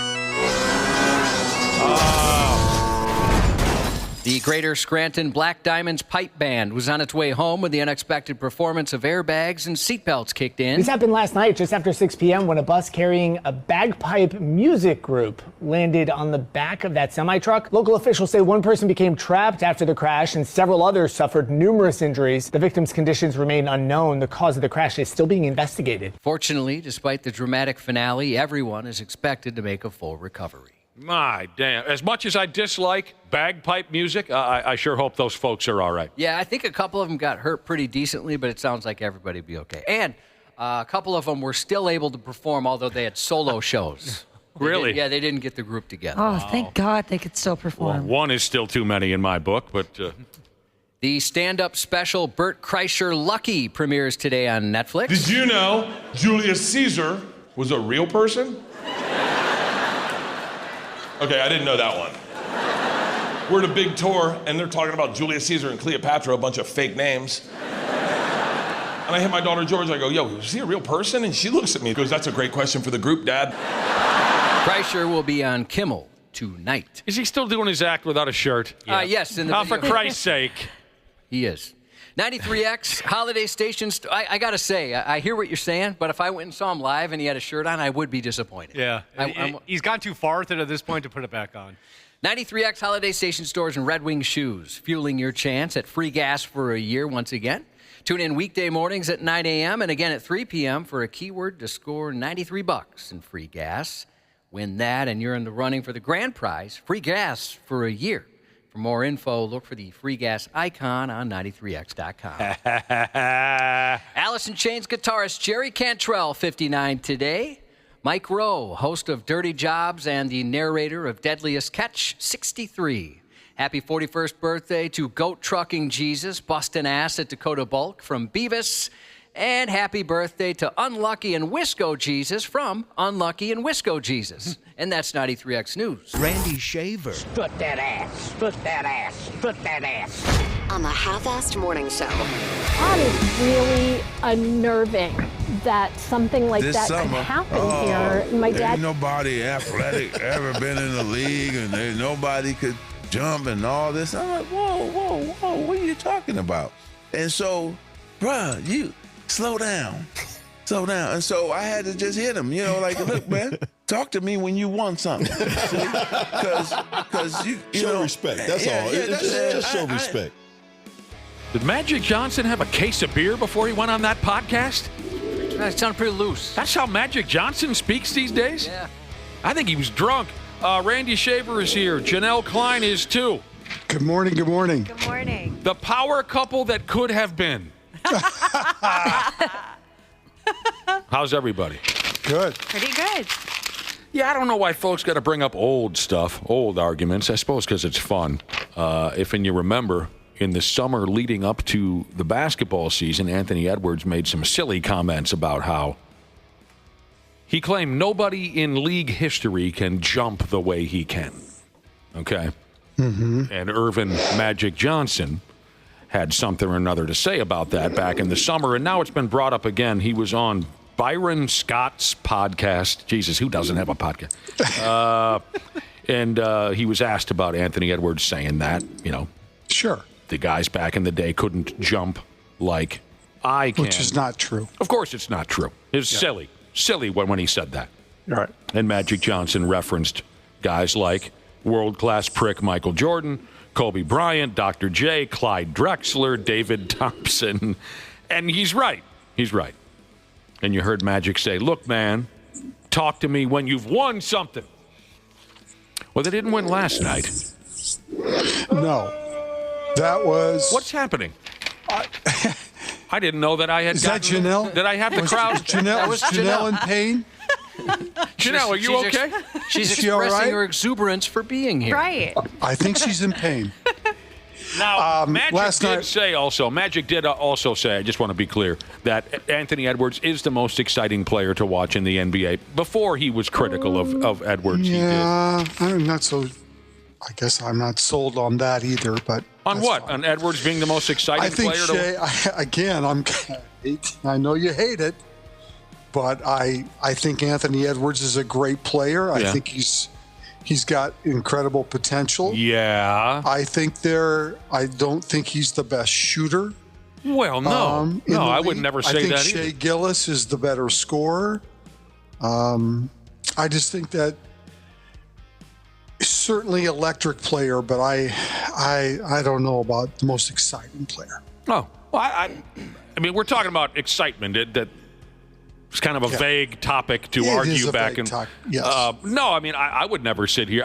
I'm very critical of Anthony Edwards. I think he shoots. I think he shoots too many shots. I don't think he gets everybody involved. Sometimes. He is averaging around 40 points a game here lately, but no, he is. You can criticize Anthony Edwards as much as you want, or I mean, of course, to reason or to a limit. Because I'm the same way. I mean, there are certain parts of his game that still drive me crazy. Right? Is he the best shooter? Absolutely not. No. He's up there. Yes. But he's not the best. Last night, I was telling everyone earlier, was one of the worst first halves of basketball I saw all season. And then the second half in the overtime was wildly entertaining and was like an all-timer. Unfortunately, the Indiana Pacers and Obi Toppin hits that miracle three-pointer. And he was, Walker was all over him. Yes, he was. It was a hell of a shot. But they never should have been in that position. I mean, you're going up against an Indiana team without Turner, without Halliburton, without Siakam. How in the world do you lose that game? Oh, This is Randy. Did you hear me? This is the Timberwolves, not Golden Gopher basketball. But I know. Well, but the Wolves have done this too, though, right? I'm joking. Yes. This is not something that's unusual this season by this very talented Timberwolves team. Now, you could argue some of those losses came when they had injuries, and they weren't 100%. But you can't make that argument now. They are healthy, so it's frustrating. TJ McConnell played a great game last night for Indiana. And, of course, Toppin was fabulous offensively. The Pacers were just absolutely outstanding. They were. Last night, and they hit some clutch shots. The Toppin shot was a miracle. The friggin' guy was 4 for 4 at the three-point line in overtime, and in the regular season, he shoots like 31% from the three-point line. They just pulled off some miracles. Gives it up, Toppin, corner three, and rattles in. Luck of the Irish. Edwards had 38 points. There was a near fight on the floor. Now, that was fun. Rudy Gobert, standing up for his teammate, Mike Conley Jr., threw a shoulder into this dude's face last night. Did no one see this? I did not see it. He was ejected. The player for the Pacers, a feller by the name of Andrew Nemhard or something, he was ejected. That was good stuff. Rudy and Rudy Gobert's shoulders are like the size of a volleyball. And he just, boom, right in the guy's cheekbone. They squared up. That was fun. And that's what sparked the Wolves to come back in the game because they were just terrible. Yeah. But this was an all-timer. It sucks that the winning streak is over. It sucks they lost to a club with 3-4 starters out. But I'll just give all the credit to the Pacers that they just came. They showed balls. And Indiana's a playoff team, and they're fighting too in the East because they're right there with the Pistons for the 5-6 spot. Actually, Milwaukee, the 4 spot. They're all basically tied. So it was a huge game for them last night to be without their 3 best players. It was a tough loss for the Wolves, no doubt. They didn't lose any ground. Golden State got beat, so they're still sitting in the 7 spot. But that's a game that they should have won on paper for sure when you're playing a team that is minus their 3 best players. So the Wolves and New Orleans Pelicans play here in town tomorrow night, and then I think they play again here in town on Friday night. Yep. So if you're a Minnesotan and you rock back and forth in a chair every night saying, I can't get enough New Orleans Pelicans entertain, this is the next 2-3 days are massive for you. Yeah. If you can't get enough Zion, you're going to get your dose. And you think you see a lot of Lakers LeBron jerseys when they come to town. Wait till you see all the Pelicans jerseys the next 2 nights at Target Center. Randy Shaver, you love Shai Gilgeous-Alexander. You've had a crush on him for the last couple of years. I do. Got a text from a listener that said he sneezed in Sherburne County last night, and Shai Gilgeous-Alexander flopped, and this listener was hit with a flagrant 1. The NBA has informed him he has been credited with a flagrant 1 foul. Oh, man. Man, all the way up in Sherburne County. Sherburne. Hey, Nick, I don't know if you have, excuse me, I don't know if you have HBO. No. But there is a series that I started watching last night that I know you don't like the Boston Celtics. No, I do not. But I'm telling you, fascinating series called Celtic City. Yeah. On HBO, and it's a look back at the building of the Boston Celtics. Okay. In a time when, racial hatred in this country, especially in Boston, was running high, where they started busing kids in and out of neighborhoods and things like that. Fascinating. The interviews, the great film of the day. I didn't know this, but Bill Russell and Wilt Chamberlain, how many times do you think they faced each other in their careers? Well, one played in. Well, was Chamberlain in Philadelphia at the time? Well, he played for the Lakers too. Yeah. Yes. Yeah. How many times do you think they faced each other? Hell, I'll say 10. 143 times. Oh, the way you were selling it, I thought maybe it would be much. Isn't that amazing? Well, I mean, they faced each other 143 times. Yeah, they played on the East Coast. First of all, there weren't that many NBA teams, right? Right. So the schedule looked different. Right. But imagine, Bird and Magic. They probably played each other, I thought they said last night, something like 20 times in their careers. To get a chance to see the two greatest big men, certainly of their era, for sure. Yeah. 143 times. And, they're both phenomenal players. It's such a fast, I think it's like a 6-part series. It's just really well done. That is interesting. That's a lot of if you're an competition NBA fan, between the. If you're an NBA fan and you have interest on how the league looked at things back in the 60s and 70s and kind of built what's there now, and of course, they interviewed Jerry West on the just absolute hatred of the Boston Celtics. Tears in your eyes, I would imagine. Oh, tears in my eyes. Yeah, it's just fascinating. Fascinating. Well, you never know. My wife knows how to run the television set way better than I do. Maybe she can punch that up somehow. Yeah, Russell. I think you would really enjoy. For anybody who is a big sports fan but just loves how things. I mean, we see how things are now. Sometimes people forget what it used to look like and how we got to this point in so many different ways, both professionally, athletically, socially. Fascinating look at what at least that microcosm of Boston looked like at that time. It was Bill Russell really and good. Wilt Chamberlain were hanging on each other so often. I bet when one of them got a cold, the other one did as well. You know what I mean? Exactly. Anthony Edwards was named the Western Conference Player of the Week because he played so well last week. I'd be A1 from day one. He's A1 and the team won, so that makes a big difference. We covered this earlier. I don't know if Janel Klein or Randy Shaver were aware of this. The New York Knicks were in the middle of a ball game last night at home against the Miami Heat when the game got interrupted. The game was halted when comedian Tracy Morgan threw up on the court. I did There is a little delay here. They're cleaning up courtside.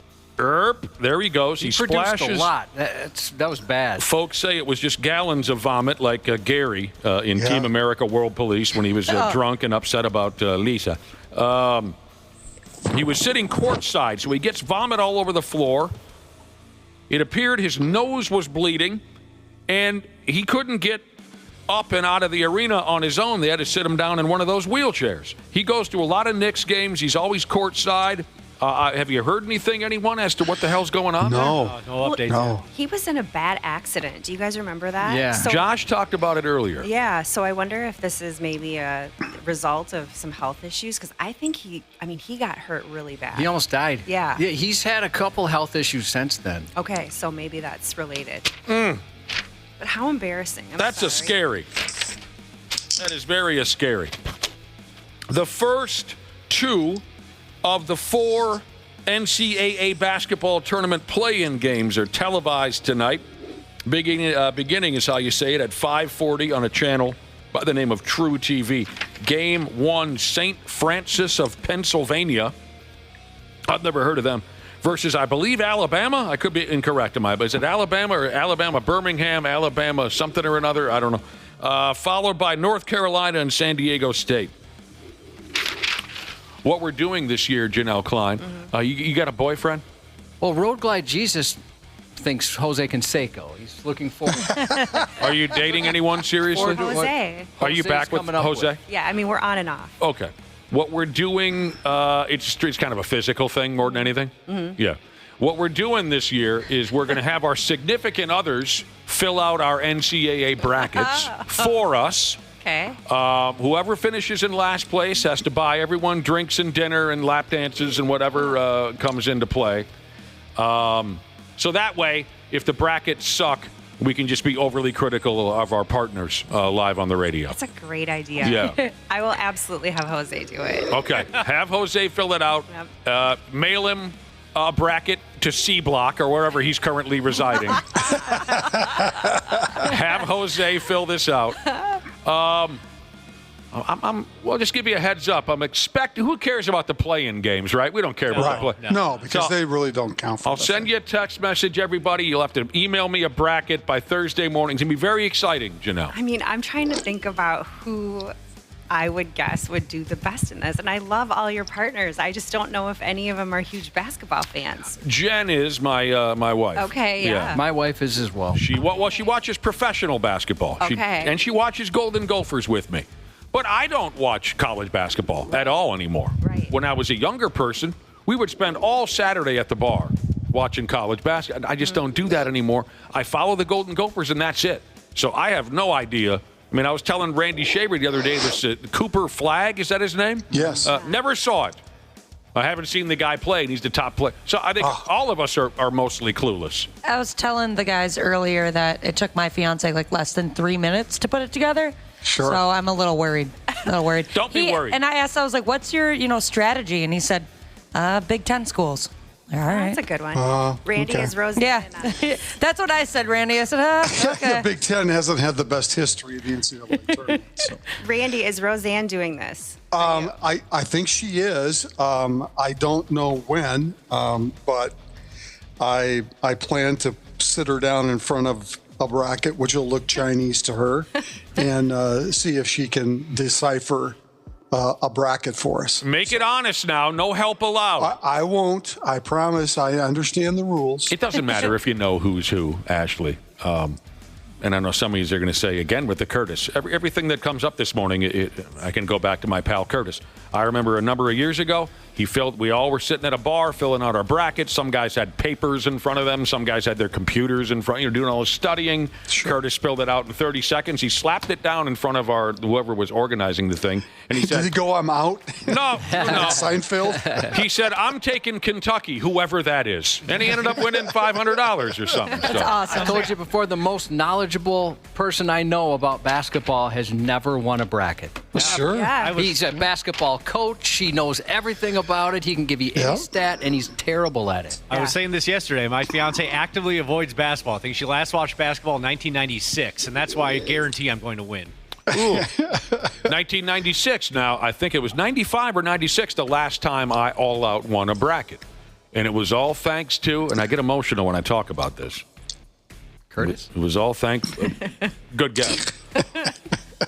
All thanks to Big Country Bryant Reeves and the Oklahoma State Cowboys. Oh, sure. I put a saddle on Big Country, and I rode his carcass all the way to, I believe, in that bracket, I think I won $78,000. Wow. That's impressive. That's a big purse. Wow, what'd you do with all that money? Or it was 100. I can't remember which it was. Check this out, okay, with the tournament beginning. Samsung is offering a buzzer beater bundle setup where they want you to buy 8 TVs, and in trade, you give them 10 grand. So that way you can set up 8 TVs all over your friggin' house or garage or man cave or whatever your sorry situation is. I have a buddy that sets up about, I think he has like 6 go. I saw 7 remotes in a picture the other day. He's a diehard basketball fan. That would be cool to have like a room like that, nothing but TVs. They give you a 98-incher cubby, 651-989-9393 is where you send your jokes. They give you a 98-incher, 65, two 65-inchers, 3 55-inchers, this, that. You put them all together, they say, and create a very intense accent wall. And the price is, like I said, 10 grand for 8 TVs. They say you're saving around $6,000 with that price. I wouldn't know word one about that. Doesn't feel like it. So I don't know if I have a wall big enough to hold that many You'd have TVs. to go into the garage. Yeah. You'd have to go into the garage. Yeah. Gosh, you're right, though, Josh. That would be so cool. In college, we had 7 TVs hooked up in our living room, and Video games? Before you think it looks all fancy, flat screens on the wall. No, it was tube TVs stacked on top of each other, and they're the big heavy ones. And it was not really, they were wiggly. Somebody could have died. If you were in front of those TVs when that stack fell, you would have been a goner. We had electrical cords running everywhere, cables being split 6 different ways. We're lucky nobody fire didn't start or those TVs didn't fall over and kill. And this was all for the basketball tournament? Or just in general, because somebody would play video games, somebody would want to watch wrestling, the Wolves would be on. There are plenty of young people who have no idea how heavy tube televisions were back in the day. They could kill you. Dude. Tube TVs. Yes. Yeah. Carrying those upstairs. Oh, my Didn't God. you have the same 36-inch, Nick, that weighed almost 300 pounds? Didn't you give it to me? I think I did give you that one. Yeah, okay, that's why it was the same one. Brutal. I mean, yeah, the old tube TVs were very, very heavy. And then sometime in the mid-'90s, they made those big, fat, square sumbitches, just massive. I had one of those. Yes. That's Josh, what my folks had. For a number of years, Josh would just give me all of the electronics that he no longer wanted. When he would update, which he did often because he's a techie guy, and being the wonderful guy that he is, he'd say, here's this stereo, here's this TV. I didn't pay a dime. But yeah, you gave me some 50-inch monster effing set that I moved in. My brother and I moved it down the stairs into my basement, and we both were concerned that we weren't going to make it out alive. I'm surprised you did it with 2. It took 3 of us. That thing was so heavy. Well, my brother's my brother's a shaved ape. Yeah, that's true. It was me, my uncle, and my brother, and we're all same size or smaller than each other. Did everyone see the video of this kid from the University of Florida's basketball team? Now, they're a number 1 seed, aren't they, Randy? They are, yes. This kid didn't play this year, but he's on their roster. He's 7'9". Yes. Crazy. I don't have his name in front of me. But when they won their conference tournament or whatever they did a couple days ago, this kid did not need a ladder to cut down the nets. Oh, my God. You can see this on 93x.com. Olivier, maybe is his name? Yeah, he's a French-Canadian. 7'9". That's pretty funny. I mean, he kind of had to get on his tippy toes, but still. I don't know how Seeing him next to regular people in the background is comical. Just looks ridiculous. Well, it's like when you see Wemby next to Tim Duncan, who's also a very large man, but Wemby is so much taller than him. Wembayamba. All right, ESPN didn't put Caitlin Clark on their list of the top 5 greatest women's college basketball players of all time, and people are wetting their pants. Well, Angel Reese better be in there. Oh, my gosh. This was a panel of experts on live television kind of a thing. Someone called Ari Chambers convinced the co-hosts of this show to leave Caitlin Clark off the list because she didn't win a championship when she was an Iowegian. I'm not sure who they did put on the list, I'll be totally honest with you. Cheryl Miller, I would imagine. Diana Taurasi. But they didn't put... Yeah. And people are threatening to burn ESPN to the ground. Seems like another example of somebody thinking, hey, if I don't put her on this list, people will talk about me and I'll get attention online. Oh, smart. Probably the answer right there. Yeah. I got a text message here from Ag Engineering Jesus. He said, did I miss it, but is Jose Canseco going to fill out a bracket for Janel? Yes, Jose Canseco is going to fill out a bracket for Janel. Its significant others filled brackets out for us.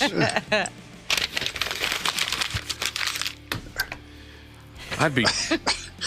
But only when he's doing exercise in the yard. Yeah, and remember, mail day is Wednesday, so you're going to want to get that to him quickly. I wonder if he gets TV in there. I'll have to ask him. Was he the kind of guy that would get down to some gym shorts and exercise in the yard? Oh, for sure. Yeah. It's hot stuff. Lift weights out of the yard. Right? The original trash man, Jesus, says being a garbage man, crushing old TVs, I'll get there, crushing old tube TVs back in the day. It was a lot of fun. He said it sounded like a bomb going off. Oh, I'll bet. Fun. I'll bet. All right, I'll be totally out of wind if I cover all the schools firing up today for day one of the boys' state high school. I think that's tomorrow. No, it says here Tuesday. Is it Tuesday? Yeah, I don't know what they're doing. I can't follow this anymore, Randy Shaver. They're starting the hockey tournament on Wednesday. They're starting the basketball. Thursday, Friday, Saturday. That's what I thought, but it wasn't easy finding this information. State of basketball, my ass.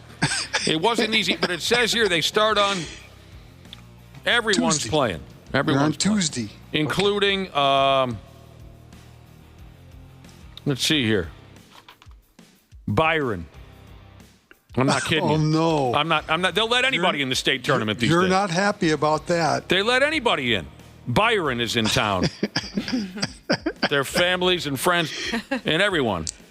We always joke about Byron. We say that when the wind blows up here in the cities, it blows all the garbage down to Byron.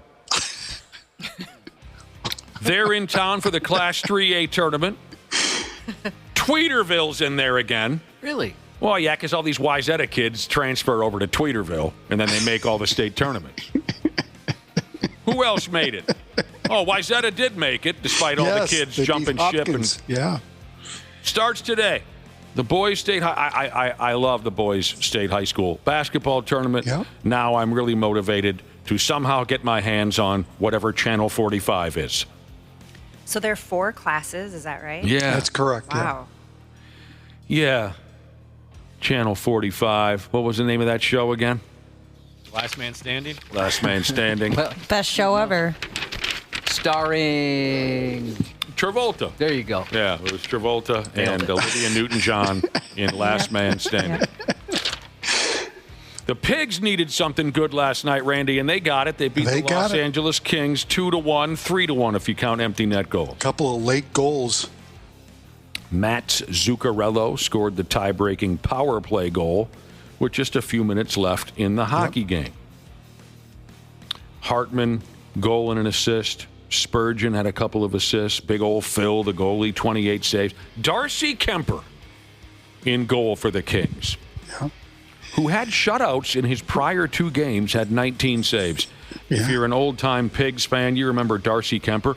I will go ahead and admit, the first couple times I saw him between the pipes, I thought there's no way this kid has what it takes to be an NHL goaltender. And he's had a long friggin' career. Did he win the cup with the Capitals? State of hockey, my ass. Can anyone answer that? Was he the... Or was that some other goalie? I don't remember. The boys were 2 for 3 on the power play, which is always a good sign. Up next, a completely unnecessary Seattle Kraken play here against the Pigs tomorrow night. I thought Darcy Kemper might have a... He won the cup with the Avalanche in 2022. That's the Avalanches is what the club was called. Yeah, Josh and I used to go to a lot of Pigs games, and we said, Darcy Kemper? Nah. But Sebastian Bach's brother? Yeah, he'll make it. That's one of the coolest facts I ever learned. Yeah. Sebastian Bach. And you were the one that told me, and I thought you were messing with me. Lead singer of Skid Row, who had all the high school girls uncomfortable when he would sing I Remember You. Oh, yeah. His brother played for an hour or 2 with the Man Bear Pigs. Zach Björk was his name. Zach Björk. We thought he would be the guy.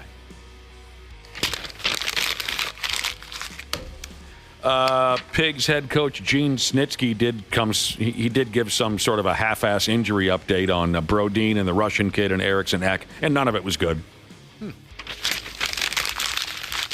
Foligno, too. What? Yeah, he didn't even play yesterday. He's injured. Oh. Oh, boy. Was it something that we said? I don't think it was related to us. I hope not. Yes, he's mad at us. Did we hurt him with our words? No. He's too tough for that. Well, I'm sorry to hear that Marky Foligno didn't play last night. Well, at least he wasn't scheduled to.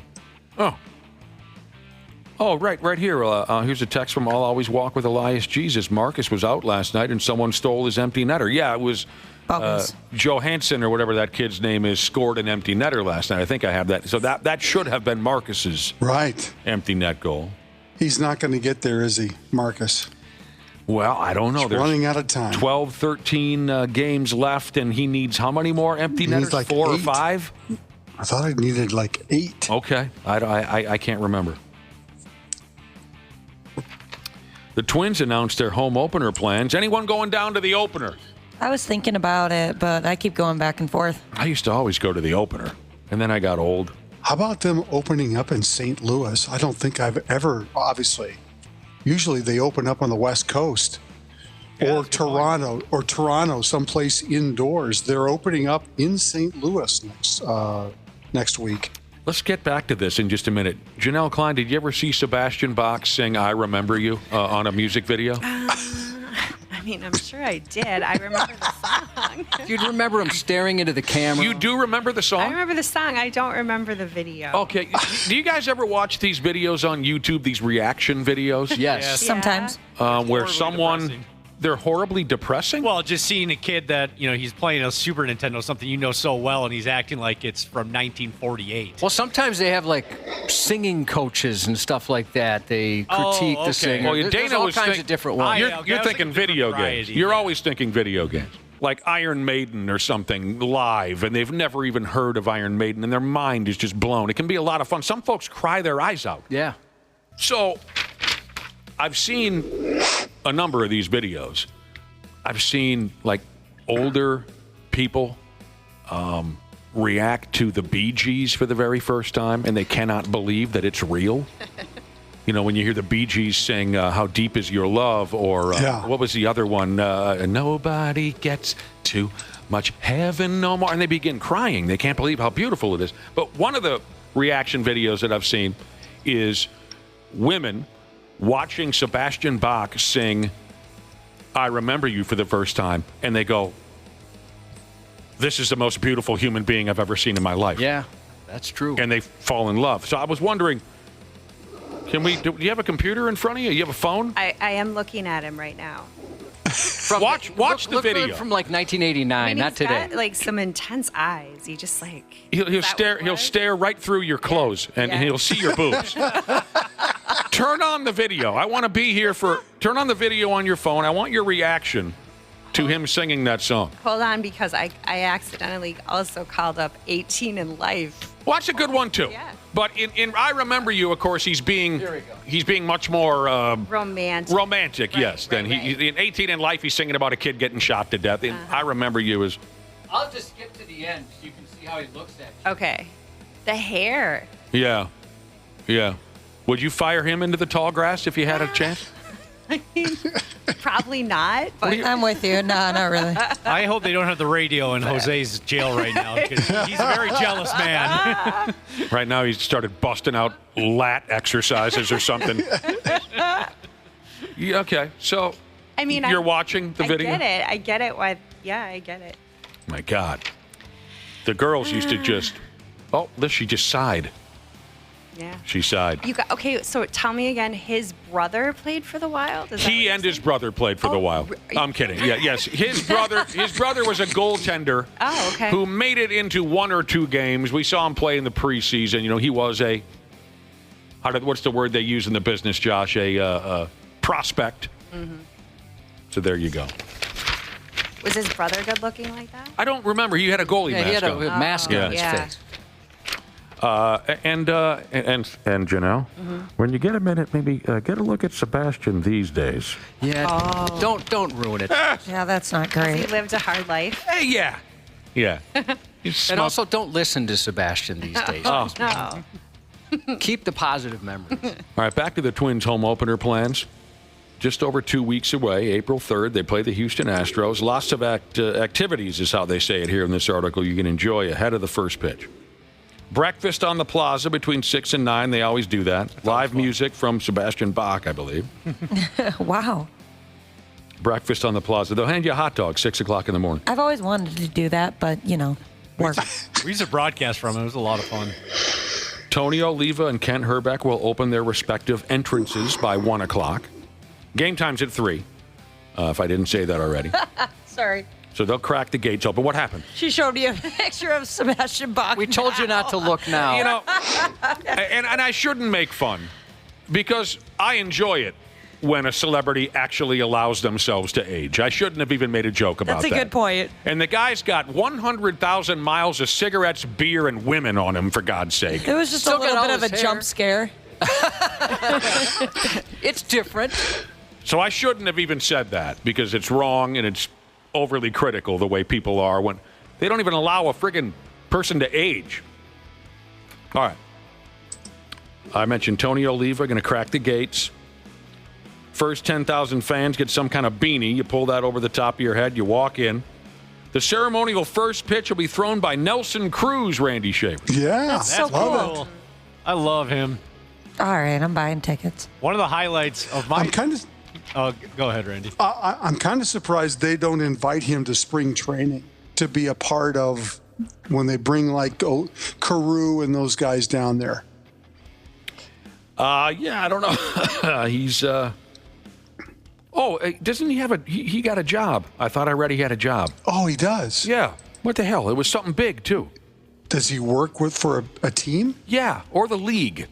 Oh. Or maybe the league that he came from, like the Dominican League or something. I think Nelson's a busy guy these days. I think I just can't remember the details. MLB names Nelson Cruz as consultant in baseball operations role. Okay. He's got a job. Special advisor of baseball operations. 9 to 5. He's punching the clock. Yeah. Bringing in the lunch. A lot of paperwork.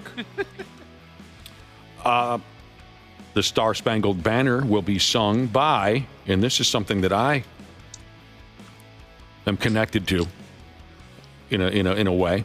The Star Spangled Banner will be sung by the cast members of Chanhassen Dinner Theater's production of Grease. I love Grease. I was considered for the role of Danny Zuko by the Chanhassen Dinner Theater until the incident. Oh, yeah. That'll do it. Until the incident. I read about that. They were considering me for Danny Zuko. And now you're SOL. Until the incident. Yes. Yeah, you'd be lucky to get a community theater gig after that incident. Yeah, exactly. But I love Grease. I've never seen it. Me either. What? That was one You've of those. never seen the movie Grease? No.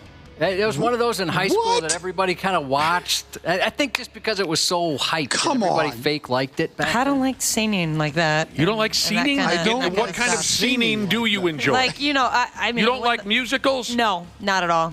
I've tried so many times. I can't do it. I don't like musicals either, but it's friggin' Grease. It's Travolta and Olivia Newton-John, for Pete's sake, the hottest woman that's ever lived. When she sings Hopelessly Devoted to You, my God, I fall off the couch every time. I fall off the couch and land right on my erection when she sings. My God. When she sings right back up. Hopelessly Devoted to You. Janelle throwing her arms up in that comment was great to see. Janelle's now doing a Tracy Morgan.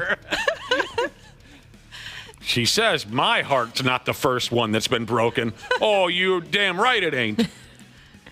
Olivia Newton-John. Before the ball game, Josh, they're going to cut loose with one of those flyovers. Oh, I know. The F-16 Fighting Falcons are going to be there. That's right. And then after that, a hardcore match at center field between Swerve Strickland and Kenny Omega. And then it's time to play ball. The ceremonial hardcore match. Ceremonial hardcore showdown between Swerve Strickland. Whose house is it? Swerve's house. And then Kenny Omega will be there. And then it's time to play ball. Next week. Should I let the cat out of the bag on this yet, Josh? Yeah. Have we mentioned this yet? No. This is confirmed, though, right? Yep, everything's confirmed. We're good to say. Locked down. Next week, we'll have our first chat with our regular Twins guest for the baseball season. Oh, I think you've heard of him. He goes by the name of Glenn Perkins. Oh. And we're very excited to get to know Glensky. Good. Randy Shaver likes to play video games. Oh, today's the day, too. What day? MLB, the show comes out today. Oh, that's what I was going to bring up, and I thought you were only a football video game. Oh, I know. I love the baseball game. You ever play Grease the video game? No, I haven't. It probably exists. Just racing down Thunder Road. You can make it so, if you want to, you can make it so Sandy falls in love with Kaneki. Oh. And not Danny Zuko. I thought Kaneki was the cooler of the two. What's yuck about Kaneki? No, yuck. That guy died, didn't he?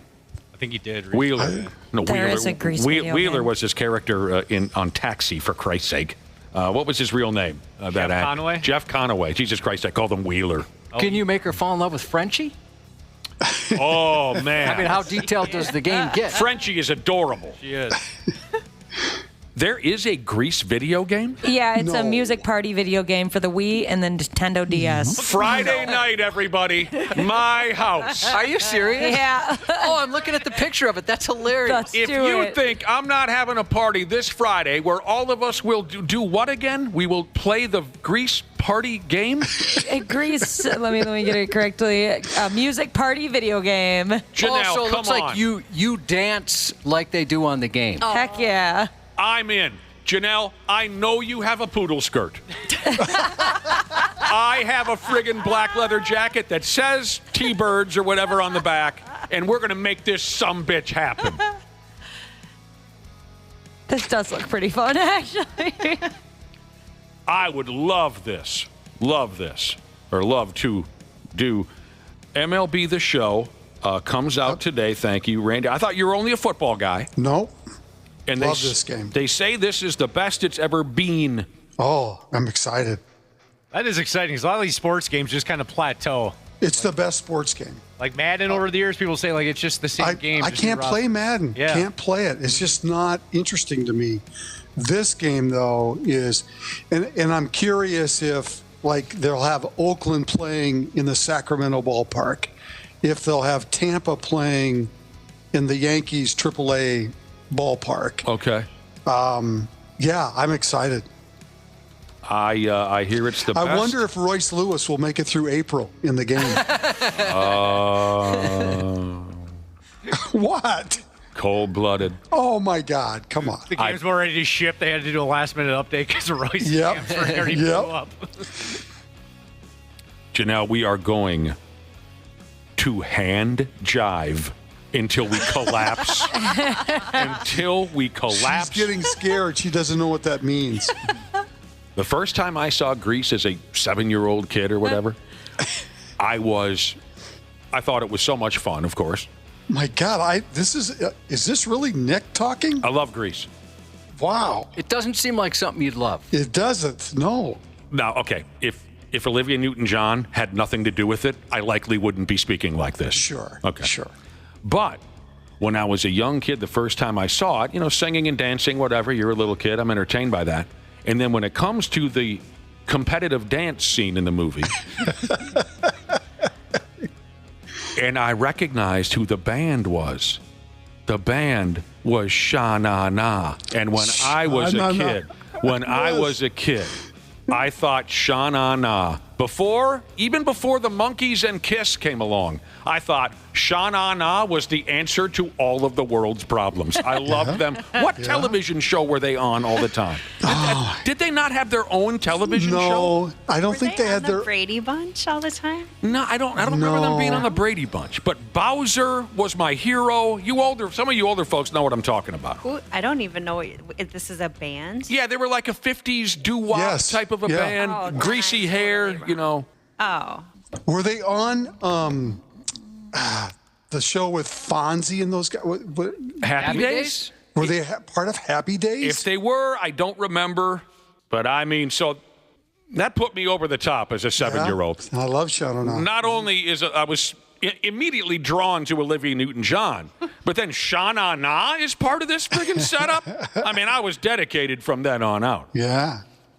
Says here that they ran a variety series. They hosted a variety series. I'm telling you. I know. From 77 to 81. Hell yes. I don't remember. And it was one of the most watched programs in syndication.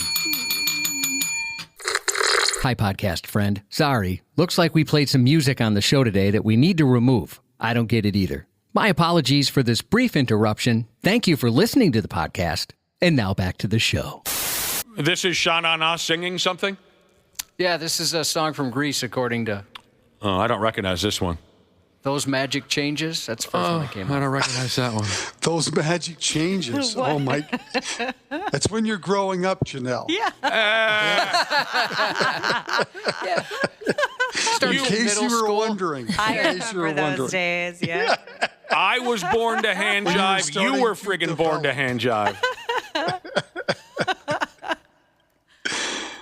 Oh, man. Yeah, I mean, Grease, love the tunes.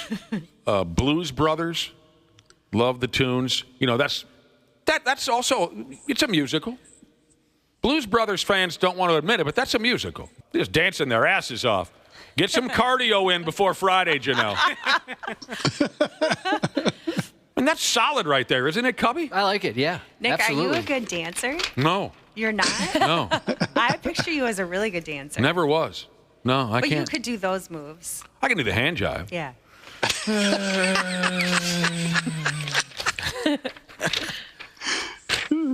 Yeah.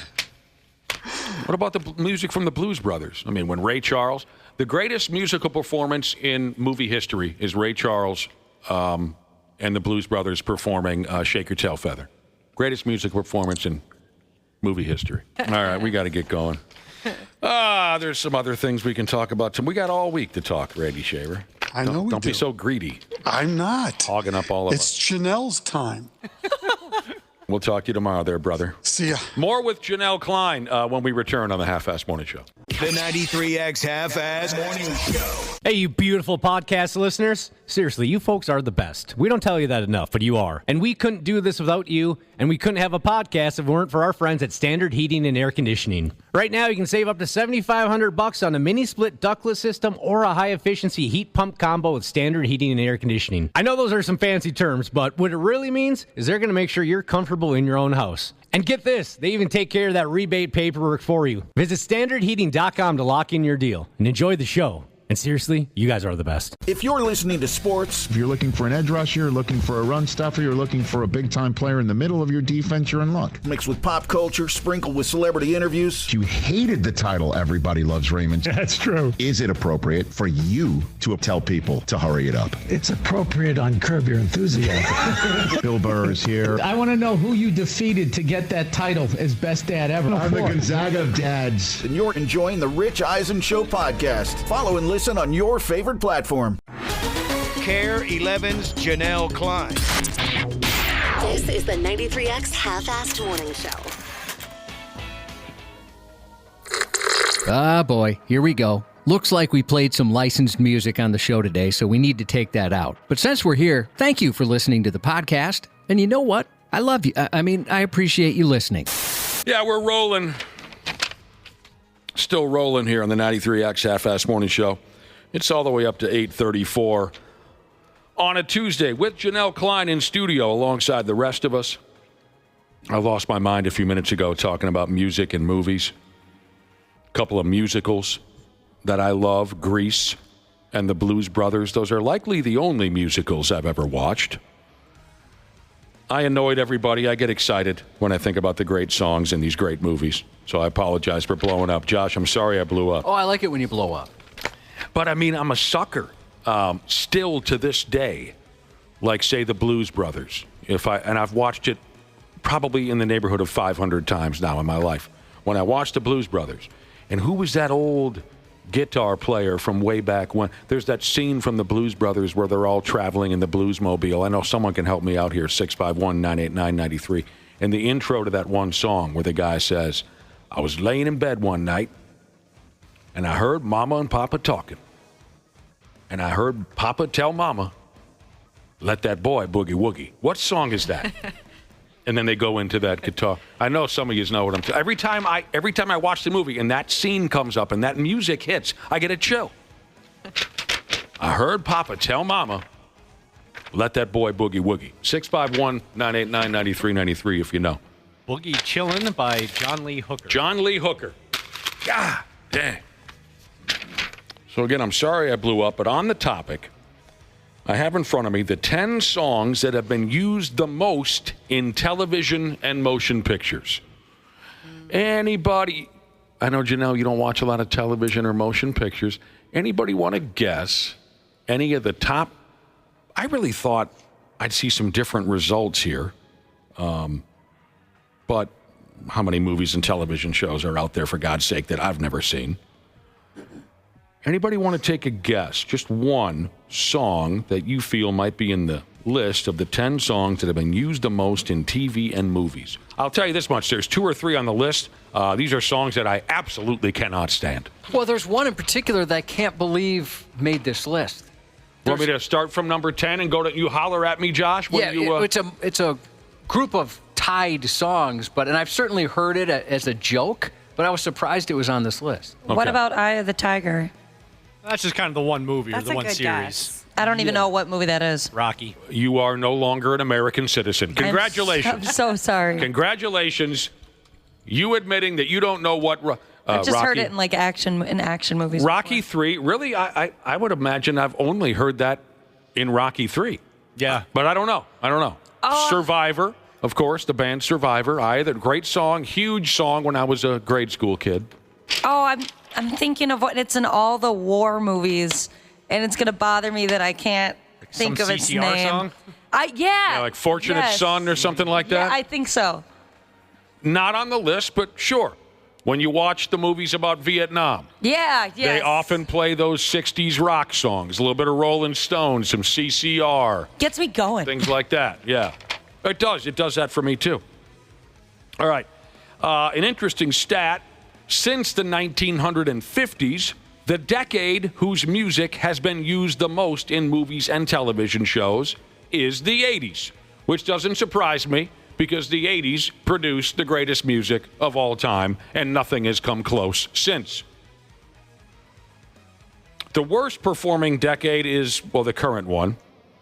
It's only half over. Followed by the 50s, and for some reason, the 2000s. I'll give you the reason why from the 2000s. 2 words, Limp Bizkit. A lot of times now what they do is they take a song and then they have like a depressed-sounding lady sing it very slow with piano underneath. Oh, sure. It's like every movie preview does that. The Gorge, they did that a couple times. So it would be, it's the Eye of the Tiger. Right, with big spaces, lots of reverb. A lot of breaths. Yeah, it's weird.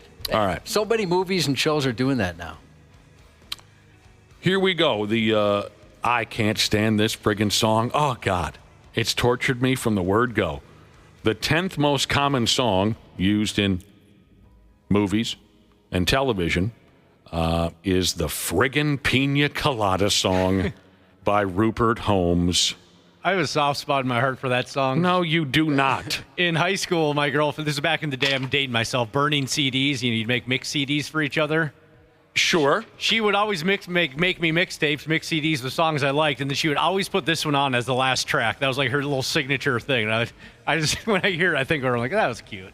The only thing I like about this song is that the man is openly cheating on his wife. Other than that, this is a terrible song. If you like pina coladas and whatever he says, smoking rock in the rain, I can't remember the words, but... It was used very effectively in the movie Dirty Work, if you remember that one. I do not. I remember the movie, but not where the song might have come in. That was a good movie. They were about to get in a bar fight, and he goes, yeah, put on some tunes, put on Rolling Stones, G7, and then he looks at it and goes, oh, you just hit G8. So they're around all these tough guys, and all of a sudden, if you like pina colada. Yeah.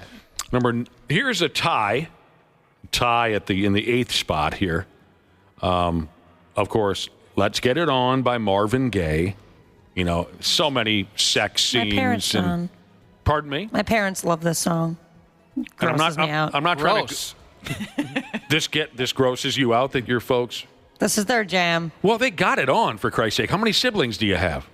That's a good point. I have 5 brothers. Name a position. I bet they've tried it. You know. Not trying to go after your folks or anything, Ashley, but I'm burned out on it. Specifically in movies. So many movies do that gimmick. You know, a couple's about ready to bump. They throw that. It's like, come on, you can't come up with anything other than Let's Get It On. If you're sick of that song, Nick, real quick, you would hate the 2016 song from Charlie Puth and some other woman, and the chorus is, let's Marvin Gaye and get it on. I haven't heard that. Please tell me that didn't really happen. That happened. It was a hit song for a while. Let's Get It On by Marvin Gaye is tied with another song that I just have hated from the first time I heard it on the radio. God help us. Walking on Sunshine by Katrina and the Waves. So awful. There's those horns, Josh. Yeah, you hate the horns. I just start clawing my ears off when I hear the horns. I'm sorry to our podcasters. Yeah, you're hearing nothing at this point. Also in the mix would be Chumba Wamba. Tub thumping. I get knocked down. I get back up. This is the one that I can't believe is on the list. You're surprised this has been in that many movies? And yeah, I never would have guessed. 39 different film and television appearances for Chumba Wamba. Victor Wembanyama and their hit single Tub Thumping. Wonderful song, is tied in right around number 6 here. Wonderful song. Never get tired of Earth, Wind, and Fire in the song September. Earth, Wind, and Fire is one of the greatest bands to ever live. And they're just beautiful, beautiful people in that group. Those guys are friggin' terrific. Mazzy Star, a song called Fade Into You. As we're discussing the most used songs in the history of television and movie. Fade Into You, Mazzy Star has been in 41 films and television shows. Picturing some like drama right now where it's like a montage. The guy's walking in the rain. He's got his hands in his pockets. One of those moody songs. Never heard this once in my life. That song makes me cry. Coldplay, Fix You. Never heard it. Oh, gosh. Yeah, this is a lot of stuff.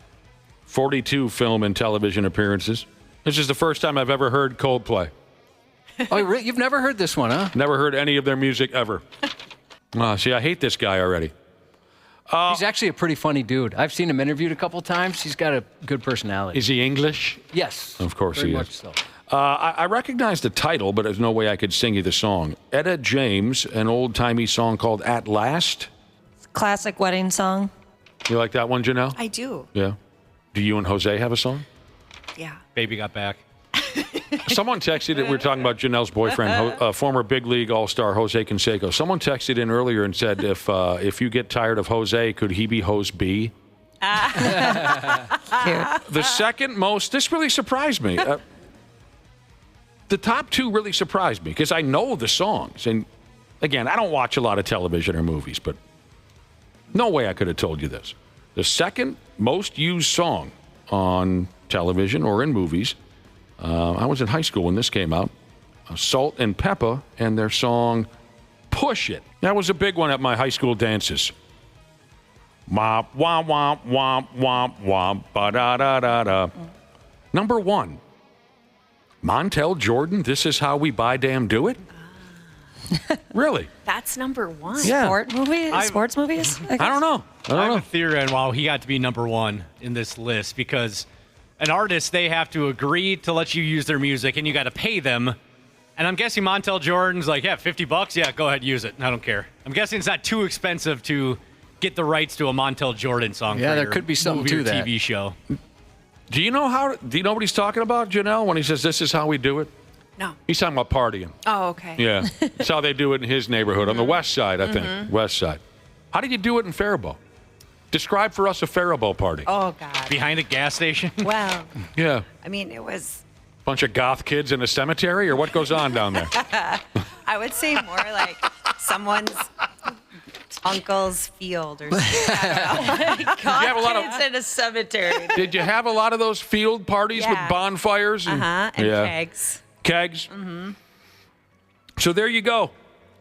I don't know. If you would have given me some time to make some guesses, I don't think I would have made any of these guesses Same. as the 10 most used. I never would have come up with Tub Thumping, ever. No. What was the one that tortured us here at the radio station for a while because the Gatekeeper and Pillow Fight played it day after day after day on their hippie radio program, Josh? It was a Canadian band. Let me... It's real rapid fire. Yeah. It was everywhere for about a year straight.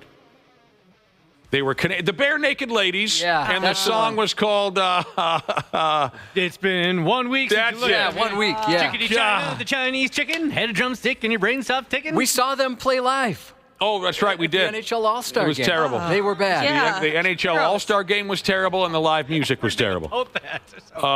Right. There were 2 DJs we knew in the building who worked for a different radio station, a Pillow Fight and the Gatekeeper, and they had to play that damn song pretty much every hour on the hour, and they would torture us by singing it to us every turn. KARE 11's Janel Klein.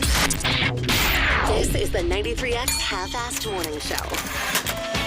Yeah, Jungle Jane is here.